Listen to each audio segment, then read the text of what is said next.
Good morning, Talk 97.3 FM and 990 AM WEEB. Welcome back to the most listened to program in all of the Sand Hills. It is time once again, boys and girls, for Mornings with the LeaderMan. I am Steve Leader Adams. And I'm Matt Horsey, the LeaderMan's disdainful sidekick. The text line number is 690-0116, 690-0116. Turn your lights on. If you're driving, they're not on. Turn them on. Don't forget, of course, we are being heard and seen around the world on our live video stream. That's available to you at talk973.com. Top middle of the homepage is where that link is. It's very clearly marked. If you're on a mobile device and you want to watch there, you can do so with the YouTube app. Put Mornings with the LeaderMan, LeaderMan all one word, into the search and will pop up there.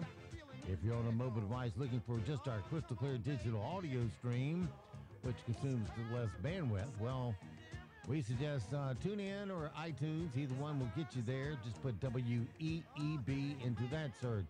Or you can always get our crystal clear digital audio stream anywhere in the world on our website at talk973.com. That's talk973.com. And you can tune in there, as many around the world are doing now. We got Forest, Virginia, Woodbury Forest, Virginia online this morning. Hickson, Tennessee. Munster, Texas. Chattanooga, Tennessee. Let's see who else we got. Coors Gold, California. Greensboro. Donovan, Missouri. Tons here in North Carolina. Let's see. North Carolina. Wilkesboro. Moose Lake, Canada. I've heard of Moose Lake, but I'd never heard of that town in California. Calgary's online. Rocky Mount, Inner Grove Heights, Minnesota. There's just somebody in Canada. Pinehurst is online. Lakeport, California. Just some of the thousands tuned in around the world listening to us right now. Good morning, folks. So anyway, thanks for tuning in there on the website at talk973.com. All right, it is 7:30 weather-wise for us today here in the Sand Hills area. It's going to be another warm one. Not quite as warm as yesterday, but might as well be. Partly cloudy. I have 76 tonight. Partly cloudy, 61 tomorrow. Another warm one. And it will also be more humid. Of course, with the warmth comes the ridiculous humidity. It is humid out there, car covered in dew today. Mostly cloudy today. Saturday. Mostly cloudy. Isolated showers. Very small probability, though. High of 80.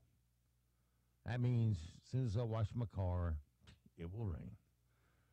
So you can tell whether I wash my car or not. If I wash it, it will rain. If I don't, it won't.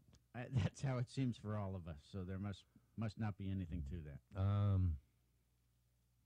Well, that's because I'm the one that kicks it off. Is that it? That's it.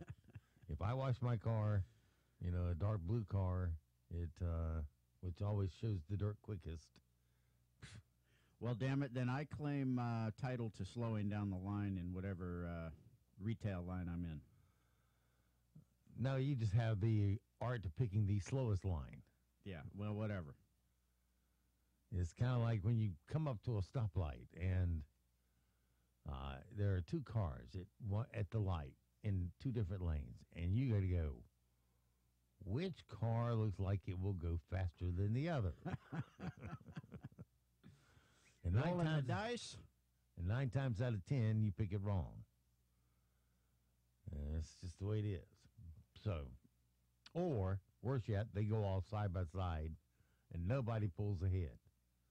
It's just inevitable. If you're going to go the same speed as the guy in the right lane, then get in the right lane. But no, you got to start your own line, don't you? All right. Anyway, Saturday, chance of showers, high of 80. Sunday, 79. Monday, the cool down will start. 50-50 shot of rain then. High of 64. We get back to sunshine Tuesday, 63. Wednesday, 62. And Thursday, 65. Right now around the Sand Hills, winds calm, visibility at 3 statute miles. The headlights on, pressure is 3048, 2.57. Humidity maxed out. It's foggy and 57 right now here at Talk 97.3 FM and 990 AM WEEB. Western Washington State got more snow yesterday. It's nice not to be there. Where is it when I need it? Oh, come on. There it is. Okay. Yeah, we jumped in there somehow. And how is that still playing? Told it to shut up twice. Okay. Well, maybe within the next couple hours, Steve, you can try and regain some of your cool points. Yeah, I'm too busy having to get my Twilight Zone music ready for you. All right, 7:33. Let's work through our sound bites this morning, loaded with them today. Starting here. By the way, our listener in Calgary has -2 degrees Fahrenheit right now. Gracious. Well, I'm not so sure. Well, that's pretty cold. No, it's not pretty. It is cold. Yeah. If it's, I like my winters. And nobody likes it when it's 20 and below. That just gets cold. But I like it to feel like winter. I mean, we're dead center of winter because winter goes to March 21st. I don't like it below 20, but I like it between 30 and 60 at least. We can't get a low of 60. I mean, please. This is why I don't live in Florida. I don't like Florida weather. I don't like hot year-round. Okay. All right. You don't like humidity? Is there anybody that likes it? Sure, lots of people love it. To be sure not. I just didn't realize you didn't like it.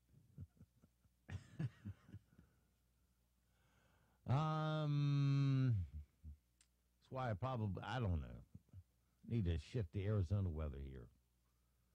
Dry heat. I can take that. Keep driving your SUV, and that's exactly what you'll have, Steve Leader. Good. I will. Well, the good thing about today is the weekend is here. Hey, you rock star. Millions of people tuning in. God, you're like a rock star. I don't think I can make you a rock star, but I can sure give you one hell of a memory. Welcome to the topsy-turvy world of the entertainment industry. You can be my little rock star, baby. Don't worry about me, just do your thing. Spotlight's on you now, baby. So go on, and be my little rock star, baby.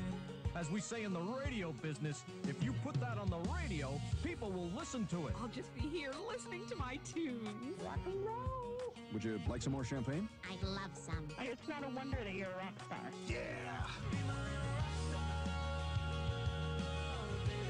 You have that made up especially for me, Steve? A girl posted a video on YouTube where she pranked her dad every day for 2 weeks by shooting a confetti cannon at him when he was least suspecting it. And its response was classic. Let's just say they're going to hear a lot of bleeps in this version of his reaction to the confetti cannon.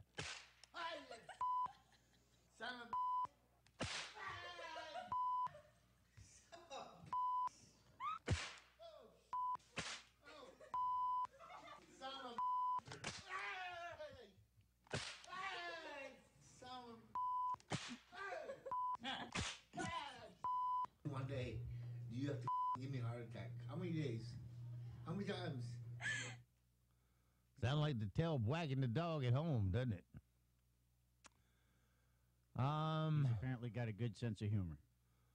A 12-year-old girl was walking to school in Southern California yesterday, and the woman tried to kidnap her right off the street, but another woman saw it happen, drove up, and she was the girl's mom, and the kidnapper took off. The woman didn't leave her name, But the girl says she's a hero.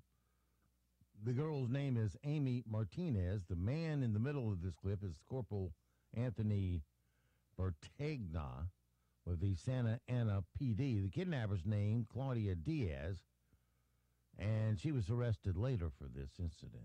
So she just came up to me and went like this, and then she started walking with me away. And were you yelling for her to let you go? Yeah.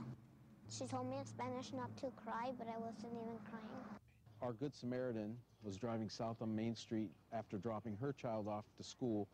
She sees our suspect, who has our 12-year-old victim in a one-armed bear hug, dragging her down the street. Said she had, in her mind, had 5 seconds to come up with something to save this child. She tells the suspect she's the child's mother and she wants the child back. And she said that that's my daughter, to let her go. I was thinking like, oh my gosh, I'm gonna live. And say thank you for saving my life, and you're my hero. Well, that is a nice story.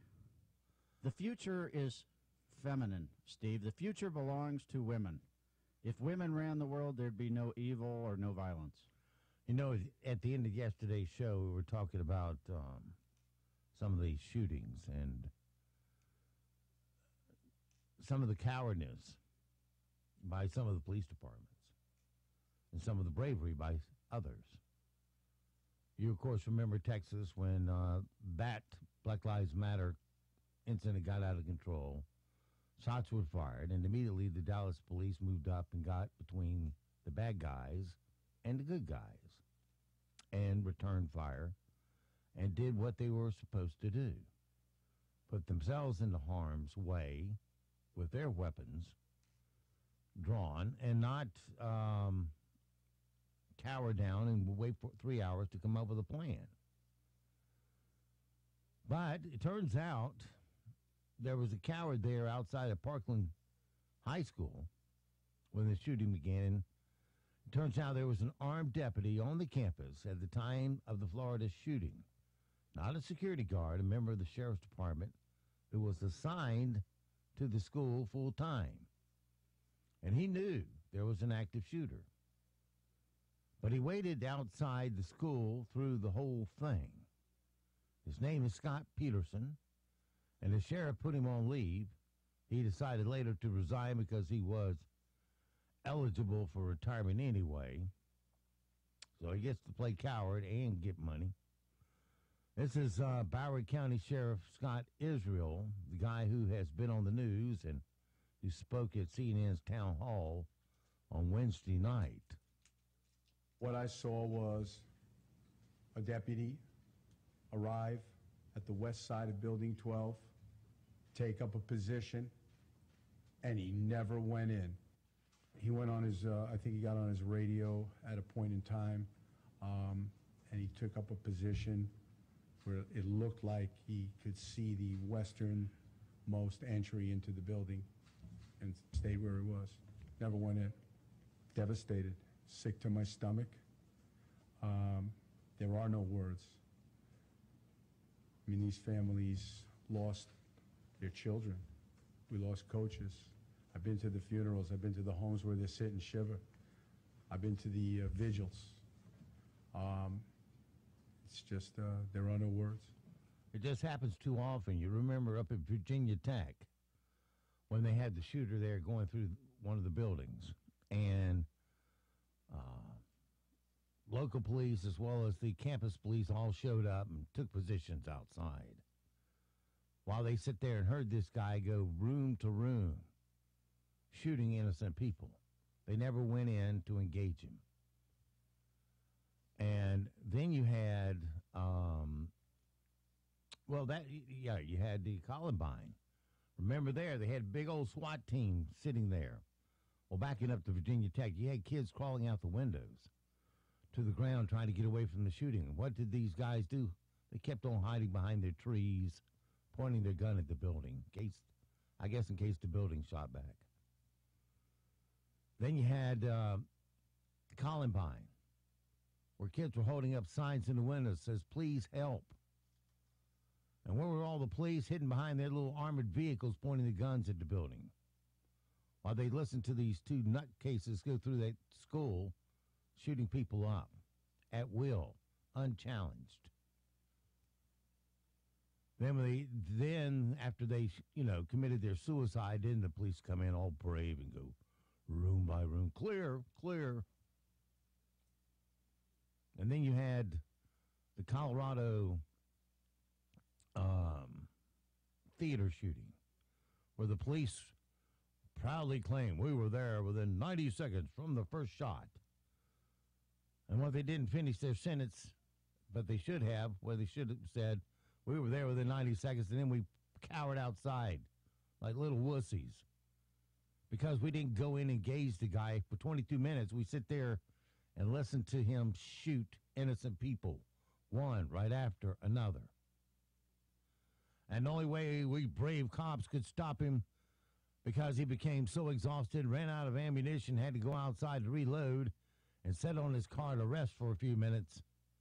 Then we surrounded him. Boy, they were brave, weren't they? And then you had the Pulse nightclub in Florida, where a police officer was there from the very first shot. In fact, he engaged the gunner, and the gunner ran inside and started his rampage. Did you think the police went in to bring it to an end? No. He waited outside like a coward, got on his radio, and they waited 3.5 hours for all the SWAT team to show up and get all their equipment there. Meanwhile, this shooter, for 3.5 hours, just walked through the club, killing people, one right after another. People cowering down, playing dead, and he'd come by and shoot them anyway. Until they finally, after they got all big and brave down there, and blew a hole through the wall and sent their robot in. For 3.5 hours, innocent Americans die, while the police didn't do their job. I had another conversation yesterday with a guy who moved here recently from Illinois. And I asked him not to vote the way he had in Illinois and turn us into Illinois. But anyway, we were talking Did it about... work? What's that? Did it work? No, of course not. We're talking about the Pulse nightclub, and he expressed his opposition to the idea of citizens carrying into situations like that, because I said, what's because the choice? you're worried about lie down them, and die? I said, because you're worried about them shooting innocent people, and he said yes. So if you take that scenario and you say the guy starts shooting, and it takes some time to realize somebody's shooting, and then to get oriented to where the shooting's coming from.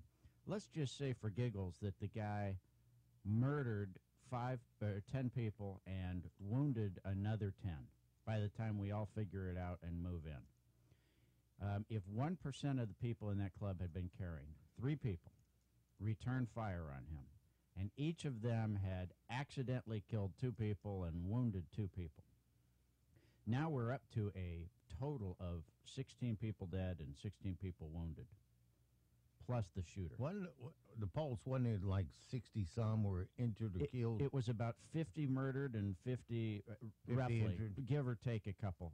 50 murdered and 50 wounded. Mm. So even if you say all 3 of those people killed 2 innocent people, we're still far 1/3 the total. That's just a hypothetical scenario that I'm making up. There's another hypothetical. An armed civilian inside might have shot him first shot right in the back of the head and brought it to an end. That's another, sure, it's another While scenario. he's aiming on somebody, you sneak up, bam, he's done.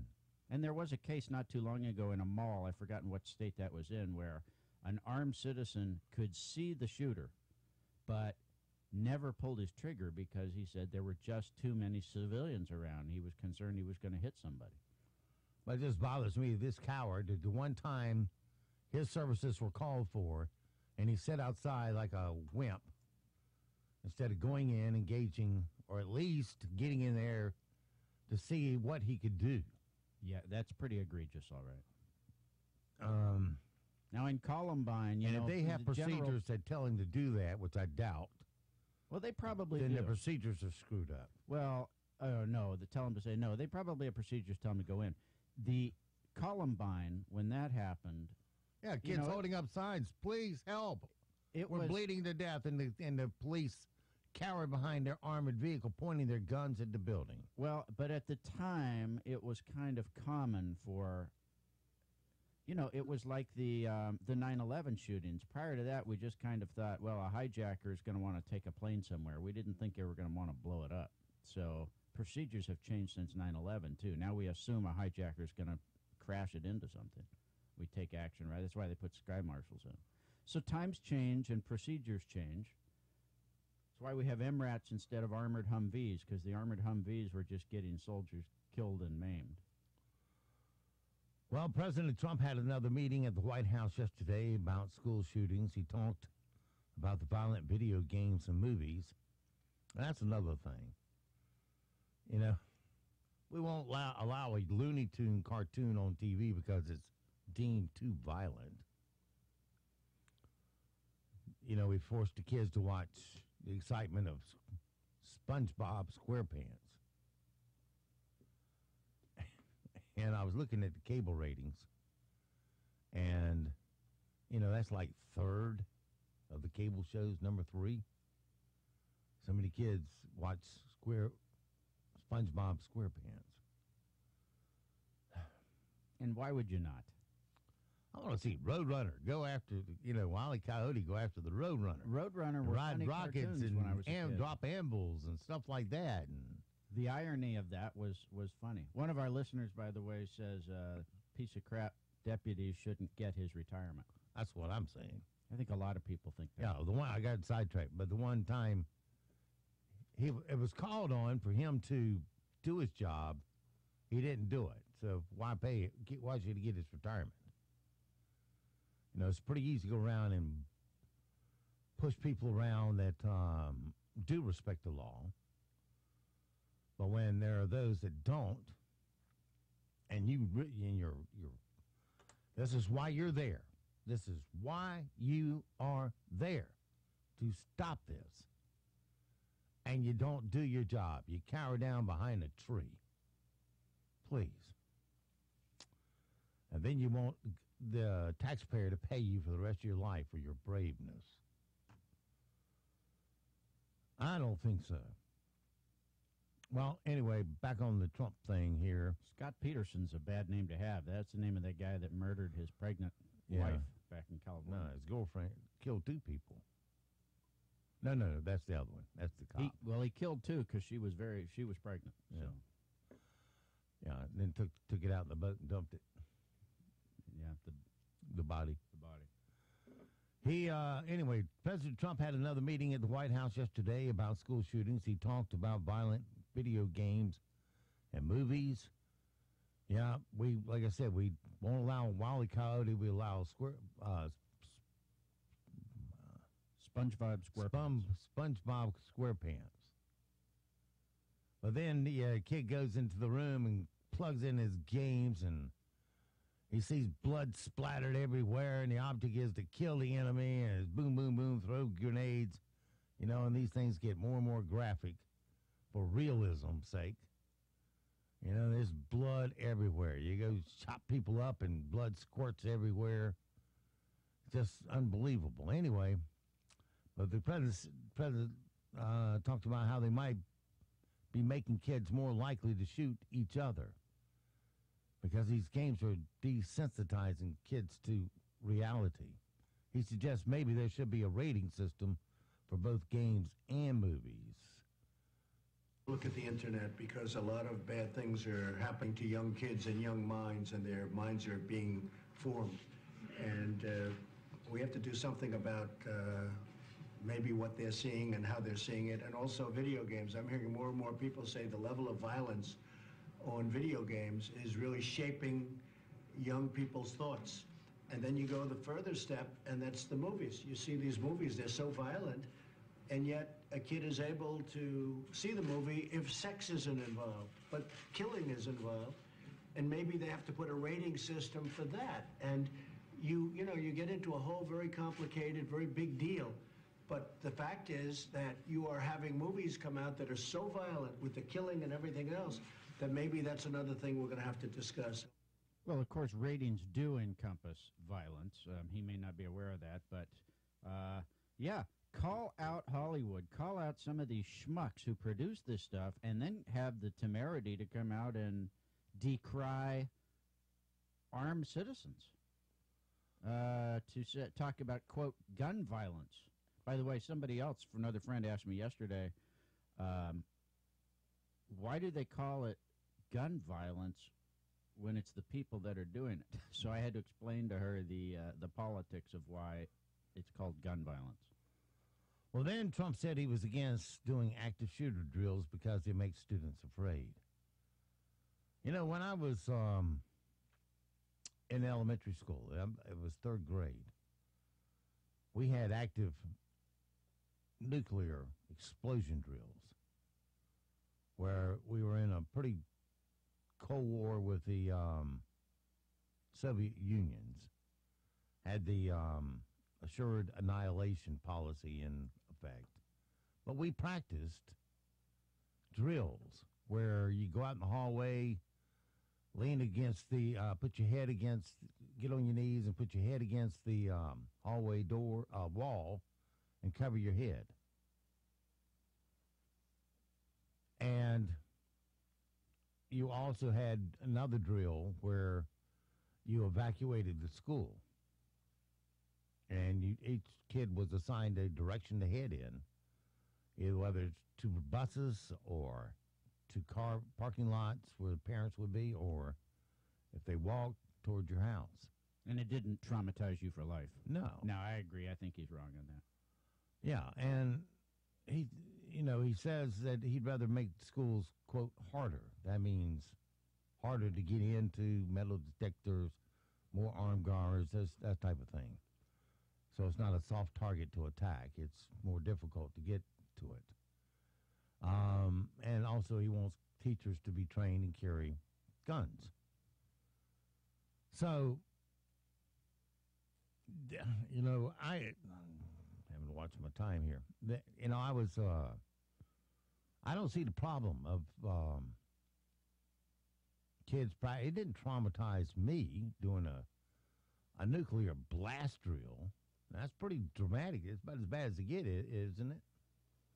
I would when a think nuclear so. bomb's inbound. I mean, growing up, I had this. I would stand on the balcony of my house and look out across Orange County and L.A. County and think to myself, well, if they're going to nuke us, they're going to nuke that area because there's a military research facility, and they're going to nuke that area because that's the port, and there's no way I'm going to survive. I mean, I grew up thinking that way. If it happens, I'm dead. There's a website where you can put in the coordinates of where a nuclear attack would hit, and what the devastation would be where you are from that attack. Yeah, I never used that when I was in school. And I put it in for Fort Bragg being hit, and here we would suffer major windows blowing out and soft structures blowing over. Yeah. That's why I don't live in a tent.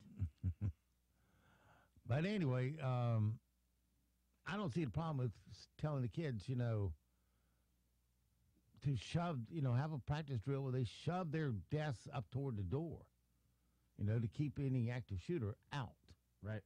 Everybody instantly shoves their desk to the door, and then they get in the corner of the room where the shooter has no visual access to them. Frankly, I'm not opposed to having the kids have a can of beans. Every kid has a can of beans at the desk.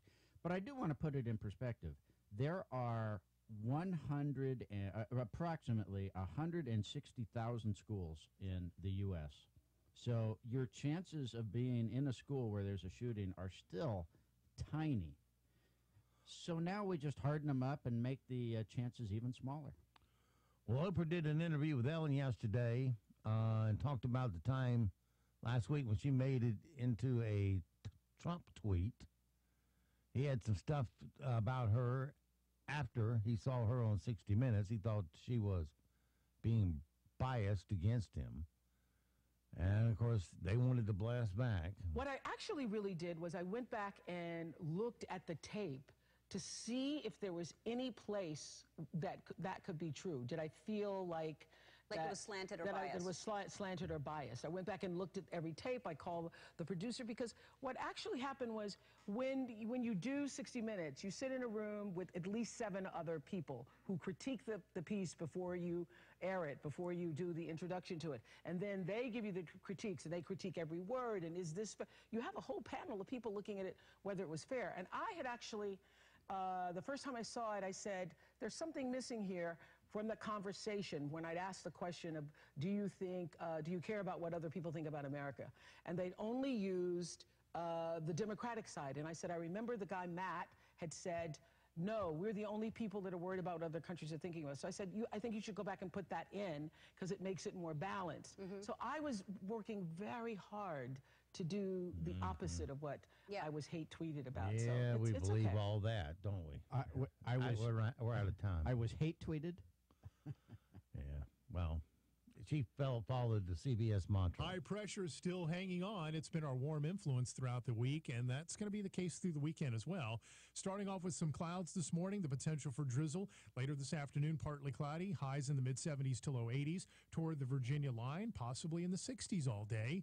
Tonight is partly cloudy with upper 50s to about 60 for the lows, and then Saturday should be warm once again. It's partly cloudy, upper 70s to low 80s for our highs.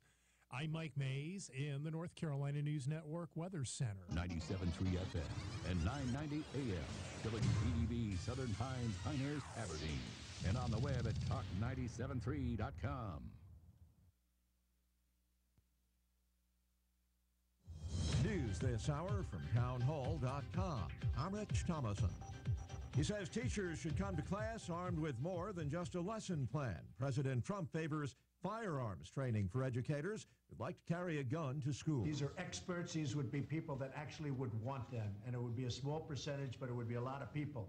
And once you do this, you will have a situation where all of a sudden this horrible plague will stop. The president may say more about that when he addresses CPAC later today. Pittsburgh talk show host Rose Tennant is at the conference outside Washington. He says it's bringing some of the leading lights of the conservative movement to town. And you can feel the excitement with the attendees because they get to see these people that they respect so much and that they've listened to or watched. And they get to see them up close and in person. And these guys are all so sweet. They're always willing to give you a couple of minutes of their time. Vice President Pence and the NRA's Wayne LaPierre among those who have already addressed the conference, which runs through tomorrow. Special Counsel Robert Mueller filing new charges, bank fraud, tax evasion against former Trump campaign officials Paul Manafort and Rick Gates. That's on top of the previous charge of money laundering in the Russia probe. A St. Louis grand jury has indicted Missouri Governor Eric Greitens on a felony invasion of privacy charge for allegedly taking a compromising photo of a woman with whom he had had an affair back in 2015. The charges against the governor are baseless and unfounded. Greitens' lawyer Edward Dowd telling KMOV-TV his client is absolutely innocent. A teacher strike closed every public school in West Virginia yesterday, and more walkouts are planned today. The teachers protesting pay hikes recently signed by the governor. They say those raises don't go far enough.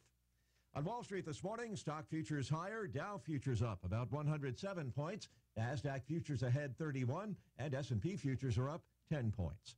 More on these stories at townhall.com.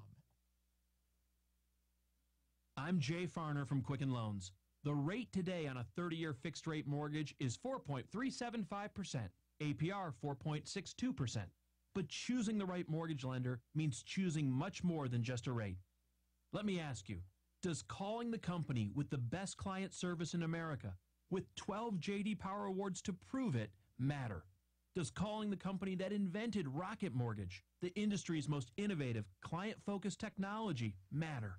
Does calling the company with 17,000-plus team members who are helping to rebuild the great cities of Detroit and Cleveland matter? Of course it matters. No wonder our clients have made Quicken Loans America's #1 online lender. Call Quicken Loans today at 800-QUICKEN or go to rocketmortgage.com for the best mortgage experience on earth. That's 800-QUICKEN. Call for cost information and conditions. Equal housing lender licensed in all 50 states. NMLSconsumeraccess.org number 3030. The UN Security Council considering demanding a ceasefire in the eastern Damascus suburb of Ghouta. In 7 years of civil war in Syria, says Sweden's UN ambassador, the situation has never been worse. He's backing a ceasefire to halt the Russian-backed shelling of eastern Ghouta in the Damascus suburbs. But Russia's ambassador, Vasily Nebenzia, told the Security Council the neighborhoods are full of terrorists. It would be wise to begin with the fact that in eastern Ghouta there's a persistent presence of several thousand fighters who have not yet been vanquished. Nebenzia claimed rebels locate facilities around schools and hospitals. Observers say the situation mirrors the brutal conquest of Aleppo in 2016. Warren Levinson, New York. First, their villages were burned. Now, Myanmar's government using bulldozers to literally erase them from the earth. Rights groups say it's destroying crucial evidence of mass atrocities against the nation's ethnic Rohingya Muslim minority. News and analysis, townhall.com. The FCC announcing plans to end net neutrality on April 23rd. The official announcement gives opponents 60 days to launch legal and legislative challenges.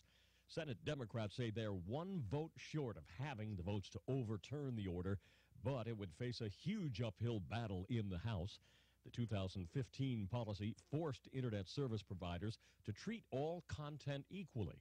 Critics argue that ending the policy gives those companies too much power to control the content they offer. That's correspondent Wally Hines. Indiana State Police say no survivors after a small Wisconsin-bound plane carrying at least 3 people crashed in central Indiana. The Carroll County Sheriff says that plane went down last night just north of Rossville.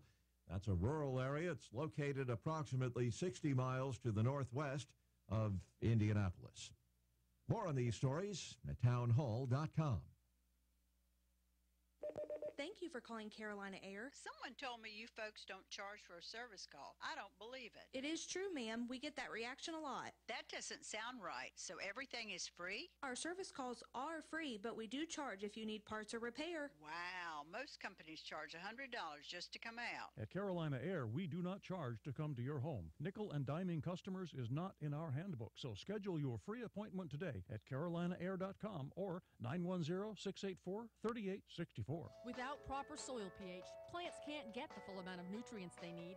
An improperly tuned carburetor runs inefficiently as well. Your body works the same way, and some of the medications we use actually deplete certain vitamins and minerals. That's a fact. Health Innovations Pharmacy offers a line of multivitamins designed specifically to address those depletion efficiency issues, like magnesium deficiency for diabetics. Replenish multivitamins come in 6 different formulations for those on hormone replacement therapy, high blood pressure and cholesterol reducers, diabetics, hypoglycemic, and acid-blocking meds. These are complete multivitamins, thereby reducing your vitamin budget. See Tim or one of his pharmacists at Health Innovations Pharmacy about the benefits of Replenish multivitamins and how they can help get your system back in balance. Health Innovations Pharmacy on Pinehurst Avenue in Southern Pines. Locally owned and serving Moore County since 2001. Thank goodness Moore County's realizing that the good old boy system is real, and Moore County citizens are taking action to stop it. Hello, I'm John Zumwalt, and as you may know, I've been working hard to make you aware of the good old boy system in Moore County, a county where the same small group runs everything and blesses certain candidates, and all we can do is vote for their chosen ones. No one is any more entrenched in this system than our current sheriff. He's been chosen by the Moore Mafia, and you're expected to vote for him. Steve Adams stood up to this system. He, against all odds, collected enough signatures to get his name on the ballot. Believe me, that's not easy when the system works so hard to prevent it from happening. Steve got the signatures required by law and then some, and he did it with plenty of time to spare. Thank you to all of you who supported democracy and who signed the petition. Now, Steve won't be in the primary ballot. He will, however, be on the ballot in the general election. And now that Steve is on the ballot, I'll be talking even more about why we must remove the present sheriff. I'll also give you some things to consider that I believe will make you want to elect Steve Adams as your next sheriff. Please don't forget, Steve Adams is the man who stood up against the good old boy system in Moore County, and he's the one who exposed the corruption that's taken place. Thanks for listening. I'll have a lot more to say in the coming months. This is Steve Leader Adams. I want to personally thank the thousands of you who took the time to sign my petition to allow my name on the ballot. I've truly enjoyed meeting so many of you. Like John said, your efforts now allow me to be on the November 6th general election ballot, which is when the next sheriff will be elected. I will not be on the May 8th primary ballot when the parties decide which candidate they're going to run against me. We have a lot to talk about between now and the November 6th general election, and I look forward to it. For my complete plan, go to adamsforsheriff.com. Paid for by Adams for Sheriff. Hey, it's Keith again from Sweet Dreams Mattresses and More in Southern Pines, and I'm excited to announce that Serta has now joined our family of brands at Sweet Dreams Mattresses and More. That's right, find all makes and models of Serta brand mattresses at Sweet Dreams. We just made mattress shopping simple by providing all the big brands under one roof. Beautyrest, Sealy Posturepedic, Tempur-Pedic, Stearns & Foster, Spring Air, Hypnos, and now Serta. Sweet Dreams Mattresses and More is locally owned and operated since 2002. We are located across the entrance from Goodwill in Southern Pines. Call 246-2233. Better sleep, sweeter dreams. And I'm proud to be an American, where at least I know I'm free. Pride Plumbing is proud to serve Moore County with superior workmanship and dependable plumbing service, including 24/7 emergency service. Like the name says, we take pride in our work and your safety. Our employees must pass background and drug tests and share Pride Plumbing's reputation for quality service. From simple leaky faucets to new water heaters and sewer lines, backflow testing and installation, drain cleaning, plumbing repairs, and, if necessary, replacement and remodeling. A family business with over 50 years of prideful service. Go online to callprideplumbing.com and check out our 5-star customer reviews. We offer a 10% discount to all veterans and active military. Call Pride Plumbing of Moore County at 910-295-0152. 910-295-0152. Serving with pride since 1965.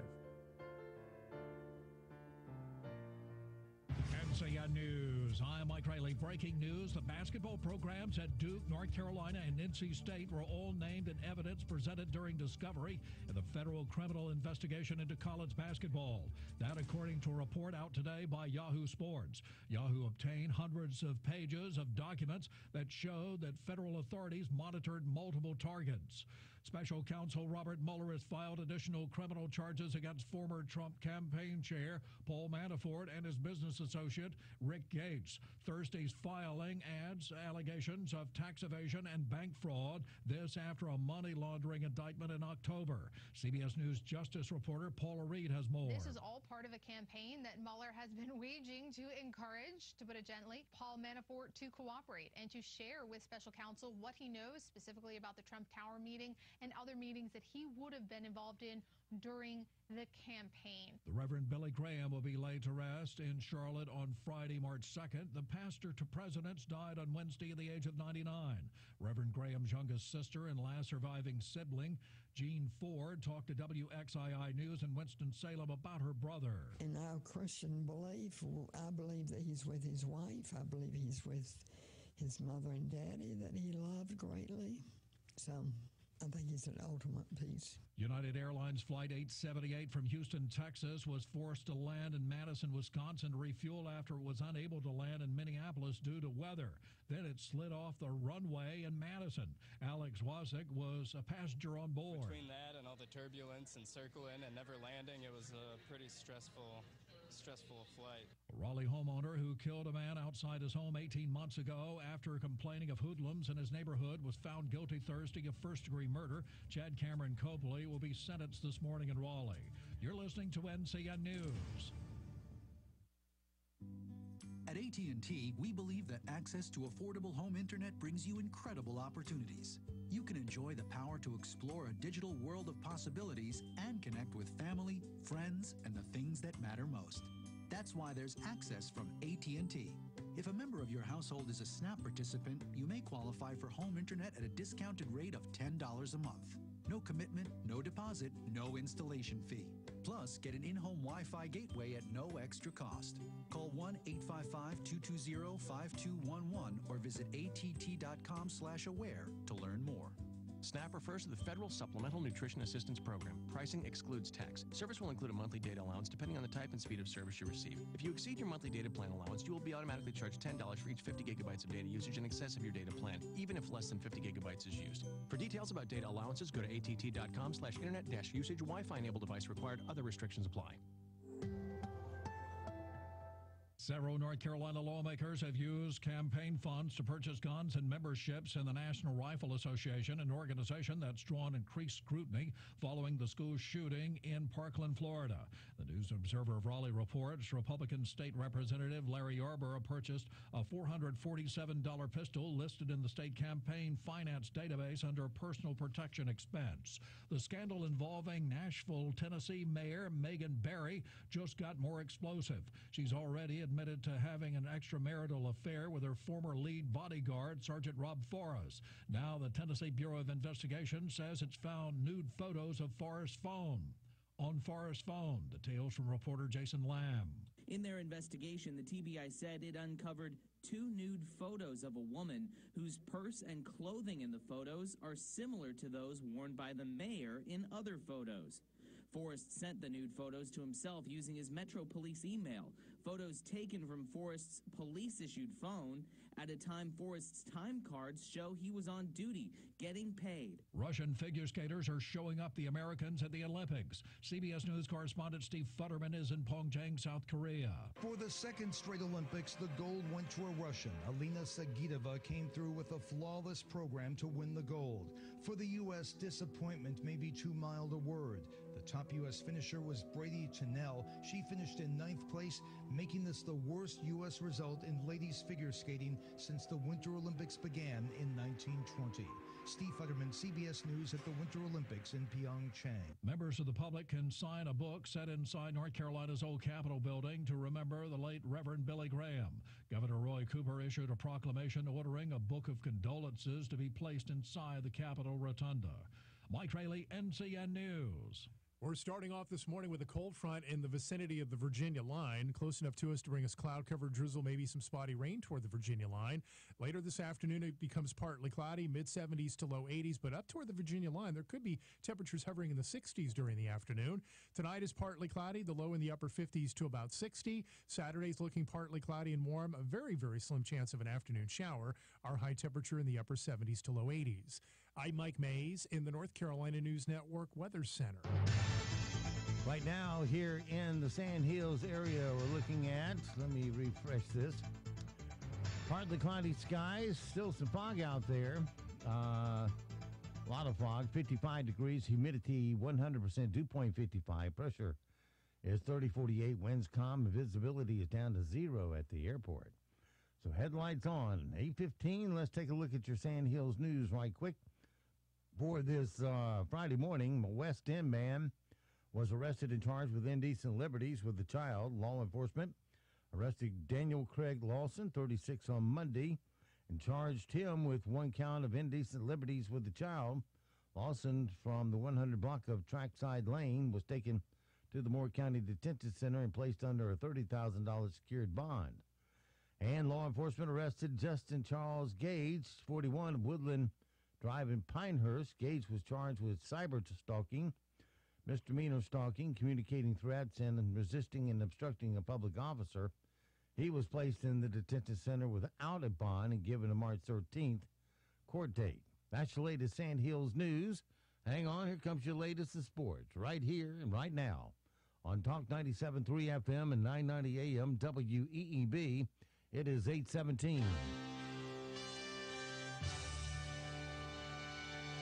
NCN Sports, I'm Josh Zach. College hoops across North Carolina last night. Western Kentucky routed Charlotte 93-55 to sweep their season series against the 49ers. They also locked up a first-round bye in the Conference USA tournament.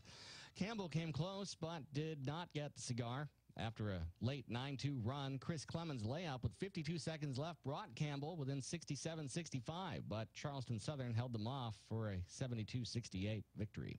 High Point, they made kindling of Longwood 75-56. In top 25 action last night, number 6 Gonzaga beat San Diego, number 9 Purdue outlasted Illinois, and number 11 Cincinnati beat Connecticut 77-52. 14th ranked Arizona hung on to beat Oregon State 75-65, and 22nd ranked St. Mary's handled Pepperdine 75-61. The only upset of the night, Memphis They got it over number 23 Houston, 91-85. On the pro court, Kemba Walker scored 31 points, while Dwight Howard grabbed a season-high 24 rebounds and chipped in 15 points for the Charlotte Hornets, who beat the Brooklyn Nets 111-96. A scathing report out this morning by Yahoo Sports. Basketball programs at Duke, North Carolina, and NC State all were named in evidence presented during discovery in the federal criminal investigation into college basketball. Yahoo obtained hundreds of pages of documents that showed federal authorities monitored multiple targets and intercepted more than 4,400 phone calls over nearly a one-year period. Duke and UNC were among a host of universities that potentially gave impermissible benefits and preferential treatment to players and families. While no one's names were specifically given in those schools, NC State's Dennis Smith Jr. was listed under the subheading Loan to Players. He was drafted in 2017 by the Mavericks. Officials from the NCAA and NC State have not commented on the Yahoo article, and it's unclear how the governing body could potentially handle the case as the criminal investigation continues. This is NCN Sports. Who is the North Carolina High School Athletic Association? We're dedicated educators, coaches, and mentors. We are over 200,000 student athletes. We are 413 member high schools from small towns and big cities, anywhere from Murphy to Manteo. We're your neighbors and friends that put on the striped shirts and officiate the games you love every week. We are making a difference in building leaders of communities and this nation for the next generation. Who are we? We are high school. We are the NCHSAA. The Carolina Hurricanes Super Fun Homegrown Series continues Friday, February 23rd, when the Canes host the Pittsburgh Penguins. On this night and this night only, you can indulge in a savory bologna burger, pecan pie, plus beer from Raleigh's own Lone Rider Brewing Company, and you can take home one of only 200 T-shirts specially designed by North Carolina's own Humbly Made. Join the Redvolution and learn more today at hurricanes.com/homegrown. That's hurricanes.com/homegrown. Adam Vinatieri has signed a one-year contract extension with the Indianapolis Colts. At 45, Vinatieri will again be the league's oldest player. Just call him Colt 45. The NBA is establishing a confidential hotline for league and team employees to report concerns about misconduct in the workplace. The move comes after a Sports Illustrated report that described a hostile environment for women in the Dallas Mavericks organization. Leaders at the U.S. Olympic Committee projected Team USA to win 37 medals at Pyeongchang, a goal the U.S. will not come close to reaching when the Olympics closes on Sunday. The AP obtained a slide that was presented to the USOC board at its meeting last year and used to set expectations in funding levels for the Winter Games. Heading into the final 48 hours of action, the U.S. has 21 medals. They placed 4th or 5th in 21 other events. Josh Zach, NCN Sports. Does the idea of getting out into US 1 traffic make you cringe? The increasing traffic and impersonal service of chain drugstores is a reminder of why we like small-town life. Hello, I'm Pat McLean, and I would like to welcome you to McLean Drug. We are located at 735 South Bennett Street beside Gold's Gym. It's all here. Friendly, helpful service, convenient access, drive-through window, and discount prices. So stop by or give us a call at 246-9355. McLean Drug on Bennett Street in Southern Pines for the personal prescription touch. Ever heard these complaints about pool contractors? It took forever to install. You can't get them to call you back. They don't carry pool supplies. At Southern Tropics Pools and Spas, we do what others won't or can't. We'll have you swimming within a week for vinyl pools and within a month for a gunite pool. We call our customers back and are always happy to help them solve your pool issues.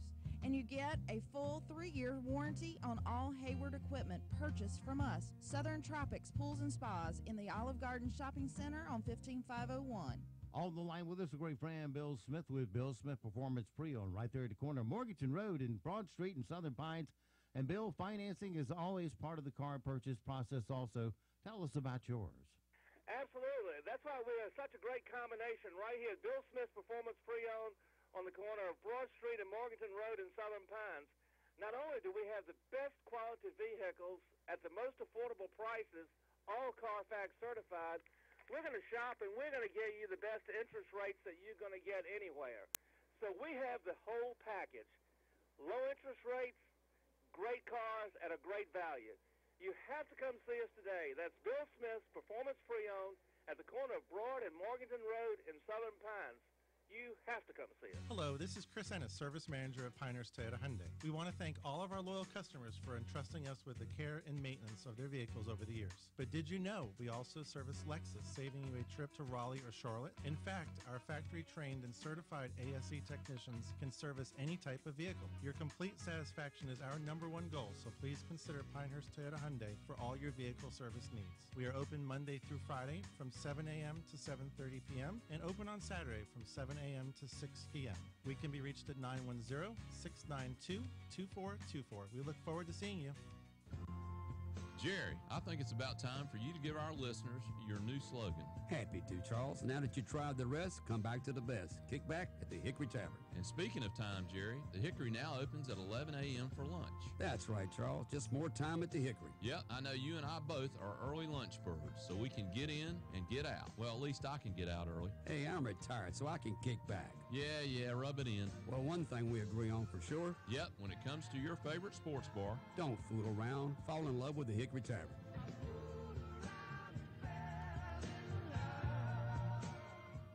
Hello, I'm John Zumwalt, and you're in the Zumwalt Zone. I don't often record these things when I'm angry, but I am angry today. School shootings. Who's in favor of them? No one. And so what does the North Carolina State Legislature announce? They announced they formed a committee to study school shootings. What?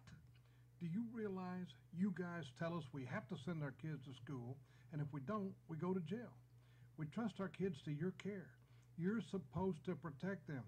And just before an election, you tell us you're forming an inept committee to study the problem? No, ladies and gentlemen, I'm going to tell you what you need to do, and I hope you'll listen. You get your butts into a joint session. Get the governor in there. Close the doors, lock them, and don't come out until you have a plan and some funding. Call police officers, U.S. Marshals, whoever you need to help you. Order pizza. Get some cots. I don't care how long it takes. If you're serious, do it. Do you really think anyone gives a hoot about your study? Could it actually be that you don't know that school shootings have been studied to death? And what do any of you know about it anyway? Yeah, you've got gall, all of you, both parties, the nerve, using this event as an obvious political ploy. I bet you if the shooting were taking place at state capitals, you'd find a solution. I hope everyone else has a good weekend except for our legislators. They need to get to work. From the Zumwalt Zone. High pressure is still hanging on. It's been our warm influence throughout the week, and that's going to be the case through the weekend as well. Starting off with some clouds this morning, the potential for drizzle. Later this afternoon, partly cloudy, highs in the mid-70s to low 80s toward the Virginia line, possibly in the 60s all day. Tonight is partly cloudy with upper 50s to about 60 for the lows, and then Saturday should be warm once again. It's partly cloudy, upper 70s to low 80s for our highs. I'm Mike Mays in the North Carolina News Network Weather Center. And now, the Sandhills number one morning show. Mornings with the LeaderMan. Here on Talk 97.3 FM and 990 AM WEB.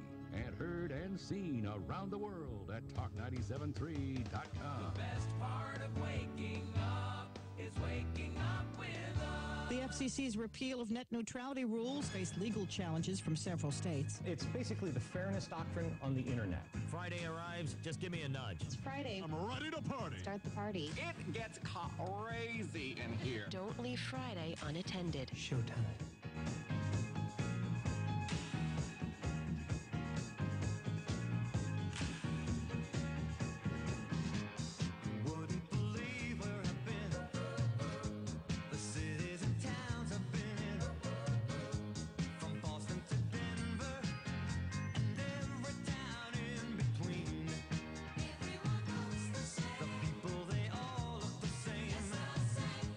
Only the names have been changed.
Good morning, Talk 97.3 FM and 990 AM, WEEB. Welcome into a TSIF Thanksgiving Friday morning with the Leader Man. I am Steve Leader Adams. And I'm Matt Horsey, the Leader Man's appalling sidekick. Text line number 690-0116, 690-0116. Don't forget, of course, we are being heard and seen around the world on our crystal clear digital video stream. That's available to you at talk973.com. Top middle of the page is the link that will get you there. If you're on a mobile device, use the YouTube app and put Mornings with the Leader Man, one word, into the parameters of the search, and it will pop up at the top. It'll say live now. Tap on that. You're there. If you're on your mobile device, just need audio because you're driving. Well, we can suggest the TuneIn app or the iTunes app, either one, and that will get you there if you just put WEEB into the search. And if you're on our website, that crystal clear digital audio stream is always available 24/7, 365 at the icon in the upper right-hand corner of any of our web pages. It says what it says. Boy, did that sound like Alabama. It says listen live. Just tap that one tap and you're listening. And by the way, we're a couple more steps closer to getting that FM on the air in Carthage. This will be a duplicate of this signal. What you're hearing now will be, we're going to fire up an FM in Carthage probably, if everything really falls in place perfectly, 30 days out, but probably more within 60 days. We'll be able to put that on the air up there. Just about have everything squared away with the antenna people and the engineers and the funding for it and everything else. So we'll be putting that on the air, 104.1 FM, but that's, like I said, I'll let you know exactly what day that thing will fire up when I know it. So, but it is a-coming, and we already have the license. It's just a matter of getting everything else that goes with it in place to do it. So we look forward to being able to serve the Carthage area, and this will fill in also some scratchy points we have in West End and Seven Lakes on the 97.3 signal. Of course, our blaster, 10,000 watts of AM power, is still blasting away our signal across 23 counties and over 1 million people under that signal. So, do you anticipate the new signal getting up to Robbins? Yeah, it should reach Robbins. It'll be on the edge of our signal, and there's a big blowtorch on the frequency on the other side of Winston-Salem. There's a 100,000 watt station up in the mountains there that really gets out, but the math says that shouldn't have any trouble once we sign on drowning it out with the signal. In other words, they're at very small millivolts of signal reach here, but when we sign on, we'll have lots of millivolts covering it up.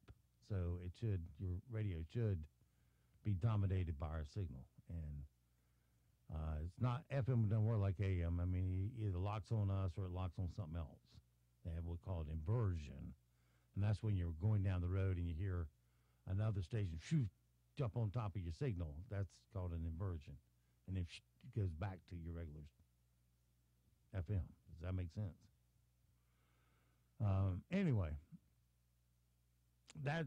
so hopefully that'll be on within 60 days. Let's keep our fingers crossed that everything falls into place. Dealing with large corporations, things just don't move big, and there's a large corporation that owns that antenna up there that we're going to mount our antenna on. So, but we'll be at the top of that bad boy up there at the 400-foot marker. That's how tall that antenna is.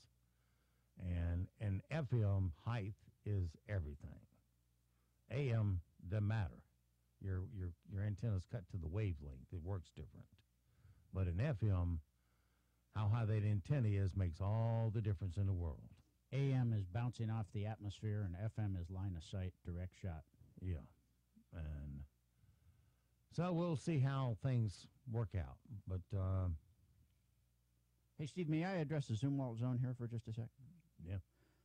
John is absolutely right, and his little zinger at the end, if Raleigh had been shot up, if the legislature had been shot up, they wouldn't be studying anything. At the very least, boys and girls. That's the problem we feel is and everybody gets frustrated. They jawbone it to death, and then little to nothing gets done. Well, or it's so watered down of what gets done that you go, man, all we got was we moved forward 2 inches. We didn't move forward the 100 yards that we need to be. I suspect what they need to study is how do we do this without getting harpooned politically like we did with the transgender bathroom thing. But that's not leadership in a crisis. And at the very least, what they could do, one of our listeners sent me a link to a story that Utah back in 2003 passed a law that made it illegal to ban people, concealed carry permit holders, from carrying in schools. And many of the schools there have gone to a policy that if teachers are carrying, they're doing so on their own, but they're in the schools.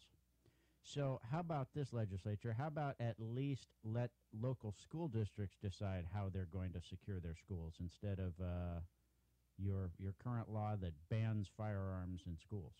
You know, you can make schools almost impenetrable to the bad guys. Whether you can do it 100%, I don't know, but you can make them a whole lot more secure. The question is, can you afford the price tag?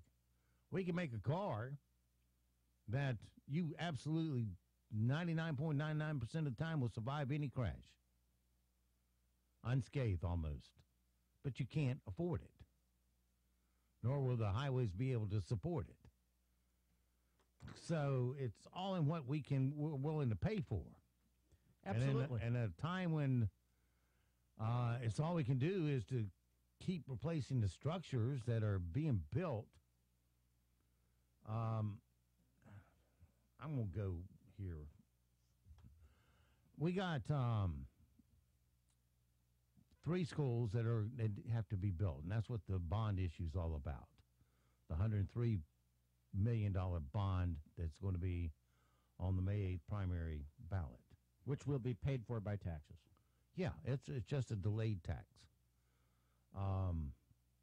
But it's up to you whether it goes on there. And if you vote it down, they're just going to use temporary bonds to fund it. You're going to pay for it anyway. So you might as well pass it. It just makes it a little easier because they got other ways to force you to pay for it. They can just flat raise your taxes so they can afford it, period. Do it that way, or they can put temporary bonds on, pay them off quickly with higher taxes. And I went to a precinct meeting recently, and which party? Republican. Went to a precinct meeting, which was a joke in that the purpose of the meeting was to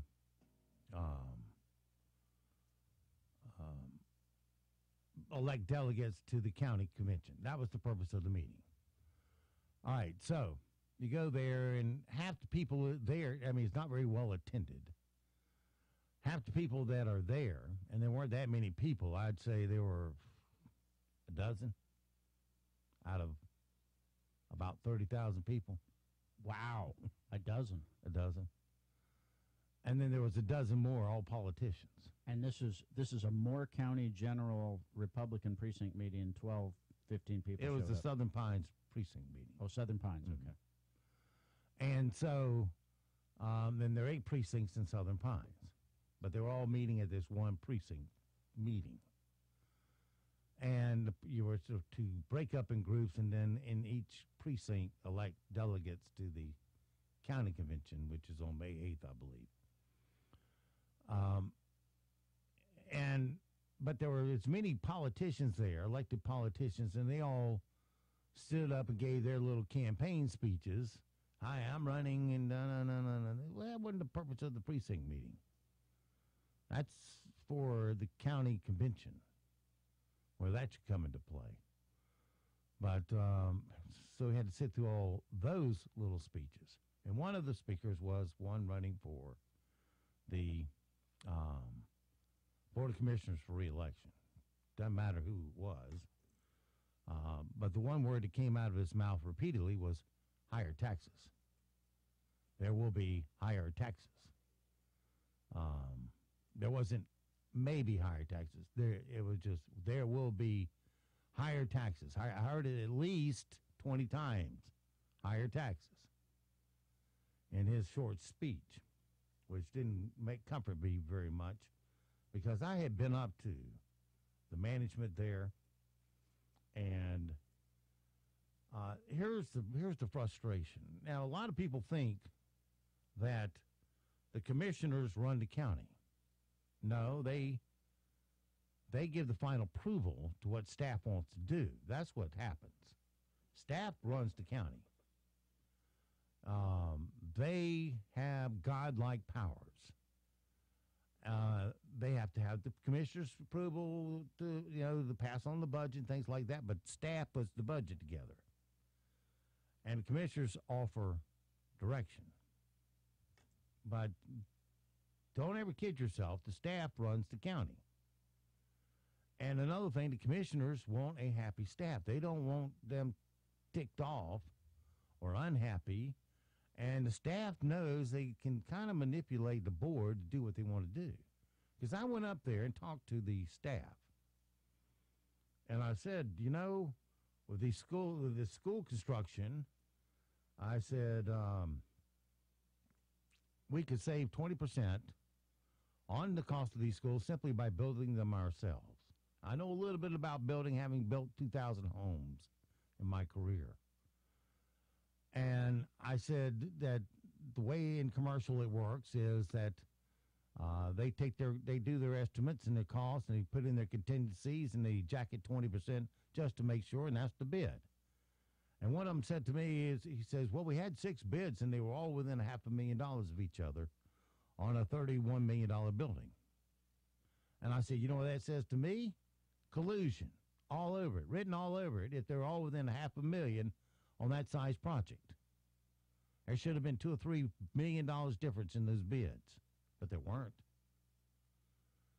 And that's because they're colluding, and they're deciding, okay, you get this project, you get this project, you get this project.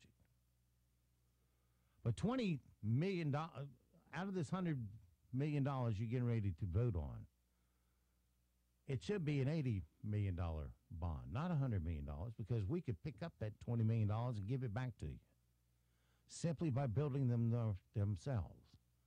And the main argument that came back to me was, well, you can't guarantee a price on the building. And I said, if we build it ourselves, we don't have a guaranteed end price on the building. I said, here's your guarantee. You're guaranteed to get it at cost with no profit and no explosive overhead built into it. At cost. You're going to save 20% of what you're getting ready to pay somebody to build it for you for. What is it, J.T. Thompson out of Charlotte, or something Thompson out of Charlotte? Not Charlotte, Cary. And I said, he creams all, he picks up that $20 million off the table and puts it in his pocket instead of giving it back to you. And this is the problem with bureaucratic thinking. They're saying, well, if you have if you want to bid and can give us a firm price, then we'll consider you in there. Just go get bonded on the bid. And I said, you don't get it, do you? You just don't get it. They just cannot, a bureaucratic staff member just cannot think that way. They are just sort of stuck in their box. Oh, it must be a top end bid, so we know what our top end is. We can't get financing. We don't have a top end. I said, I'll get you the financing too. I guarantee you I can go out there and get you somebody to finance it while we build this thing. They'll be clamoring all over you to loan you the money. And when we get a final price on it, we'll get a final mortgage on it that we pay off. And I guarantee you I'll get you good prices on that. Well, it's never done that way. We don't know how to, it's just like, no, we must do it according to the way we've always done it. We have a process, and we don't ever deviate from it. I went, so that $20 million for the taxpayer means nothing to you. I said, you're just going to let some stranger pick it up and carry it out of here. It'd be nice if staff would reach over on the table and pick it up and put it back in your pocket, but they won't do it because it's not done that way. And then I told them about the new courthouse. Now, we got to build it. I'm not arguing whether we have to build it or not. The rig system has rammed it down our throat. They're going to make us build it under a court order if we don't. So we have no choice. And they want to put it where the old jail is. And I said, well, to them, I said, there are companies that will come in and lease those jails out for you. And, they'll put their money in it, refurbish it, get it up and running, and it doesn't need much refurbishing at all. The air conditioner was broken, was the only reason they moved out when they moved out. So you fix the daggone air conditioner and you're back in business. It's a secure facility, worked fine for many years, and it didn't become unsecure by sitting there. Point is, you could lease it out to the federal government for the tune of $18 million a year. $18 million. That building could be producing right now. What? Gee, in 6 years, you could pay that $100 million back you're getting ready to borrow. Before you can nearby build the schools, you have them paid off by leasing out that jail cell. But I said, just build. If you said, well, we need to build the courthouse right there. I said, okay, build it over the top of the jail, incorporate it into the building. In other words, you would cover it up. You wouldn't see it from the outside. You'd have a facade there covering it up. It's all incorporated into the design of the new courthouse.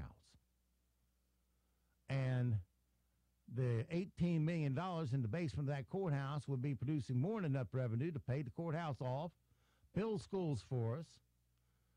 But if you plow it into the ground, which is what they're probably going to, I guarantee you that's what they're going to do. They're going to plow it in the ground.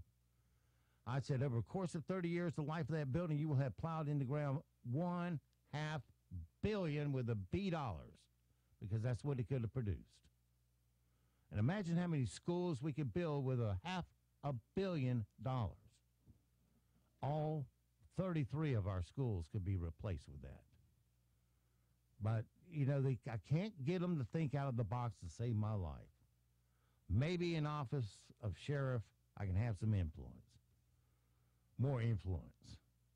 But that's the kind of thinking we need up there to start thinking about your hip pocket once in a while, but while at the same time accomplishing the needs of the county. It doesn't make sense to leave all that money on the table, because that's just the way we do it. We've quit using it, so we plow it in the ground. Doesn't make sense. Does not make sense at all. To throw away a good asset that you already own, is already paid for, you don't owe a copper penny on it, and let it produce money for you. Just saying. All right. Just in case there's any question about that, paid for by Adams for Sheriff. As I mentioned the sheriff thing. All right. We'll get unserious here. See, don't stay in a bad mood all day. And, my friends, we will go into our rim shot mode here this morning. By the way, I'd say that just the idea that we can do that is good news. It's a reason not to be in a bad mood. Yeah, well, that's the reason I want to run for sheriff, because I'm not a bureaucrat. I think private enterprise. It bothers the tar out of me for one penny to get wasted. We got it like in the jail. Our supreme leader of the sheriff department up there was in charge of the design and construction of the detention center, and he said in an interview that that was one of his proudest things, looking after the design and the construction of that building. And he said, well, he knew that prisoners would be flooding those jail cells, which has cost you almost $50,000 a year in added water bill. But you see, the way a bureaucrat thinks, well, the taxpayer pays for it. Just part of the cost of running the thing, $50,000. He didn't bother to try to find a fix for it because the fix has been in there since 1996. There's been a fix for this situation. He let them build that building and build the problem right into the jail itself. And it was $50,000. Now we got to go back in and spend $200,000 retrofitting the place to cure the problem. So you lost about $500,000 that you didn't need to spend. All right. Again, pay for by items for sure. All right. Rim shots this morning. Chris Tucker and Jackie Chan are working on Rush Hour 4. The movie will answer the questions people still have about the Rush Hour franchise, particularly why is there still a Rush Hour franchise? Hear, hear. Yeah, the first one was okay, and ever since then, they've it's been something else. Jennifer Aniston reportedly split with Justin Theroux because she didn't like living in New York City, and also because she's cursed to walk the earth childless and alone. A New Jersey woman is under fire for yelling the N-word during the screening of Black Panther. Though, on the plus side, she just got booked to open for Chris Rock, who screams at about every other sentence of his comedy act. 288-pound Reagan Chaston, maybe the heaviest woman to ever complete a marathon. She says everyone's been incredibly supportive except her knees.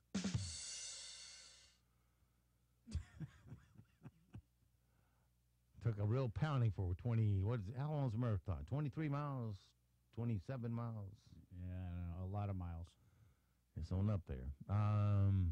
Iraq wants $88 billion to rebuild after kicking out ISIS. What if they want it from us, or are they going to sell their own oil and pay their own bill? I bet the former. The money will go to roads, bridges, and buildings. That, of course, will be blown up again by ISIS. The Falcon 9 rocket was launched successfully from California yesterday. Unfortunately, Rachel Maddow was not on it. Well, they could send up a Tesla and with an astronaut suit in it to circle the sun, but they can't get rid of her.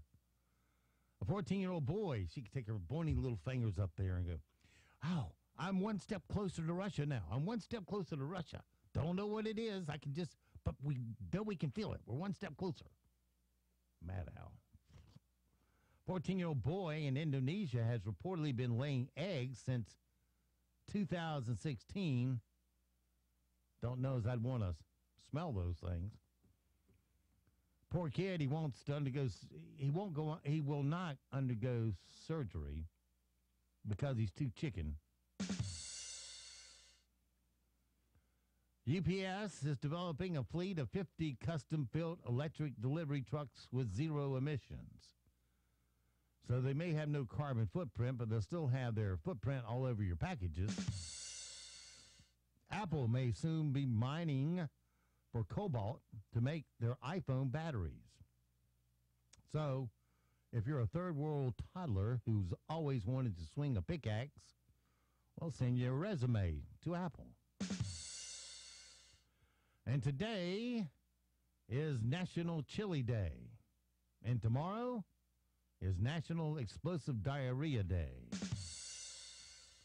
And that is you had a explosive day of yourself on Wednesday, didn't you?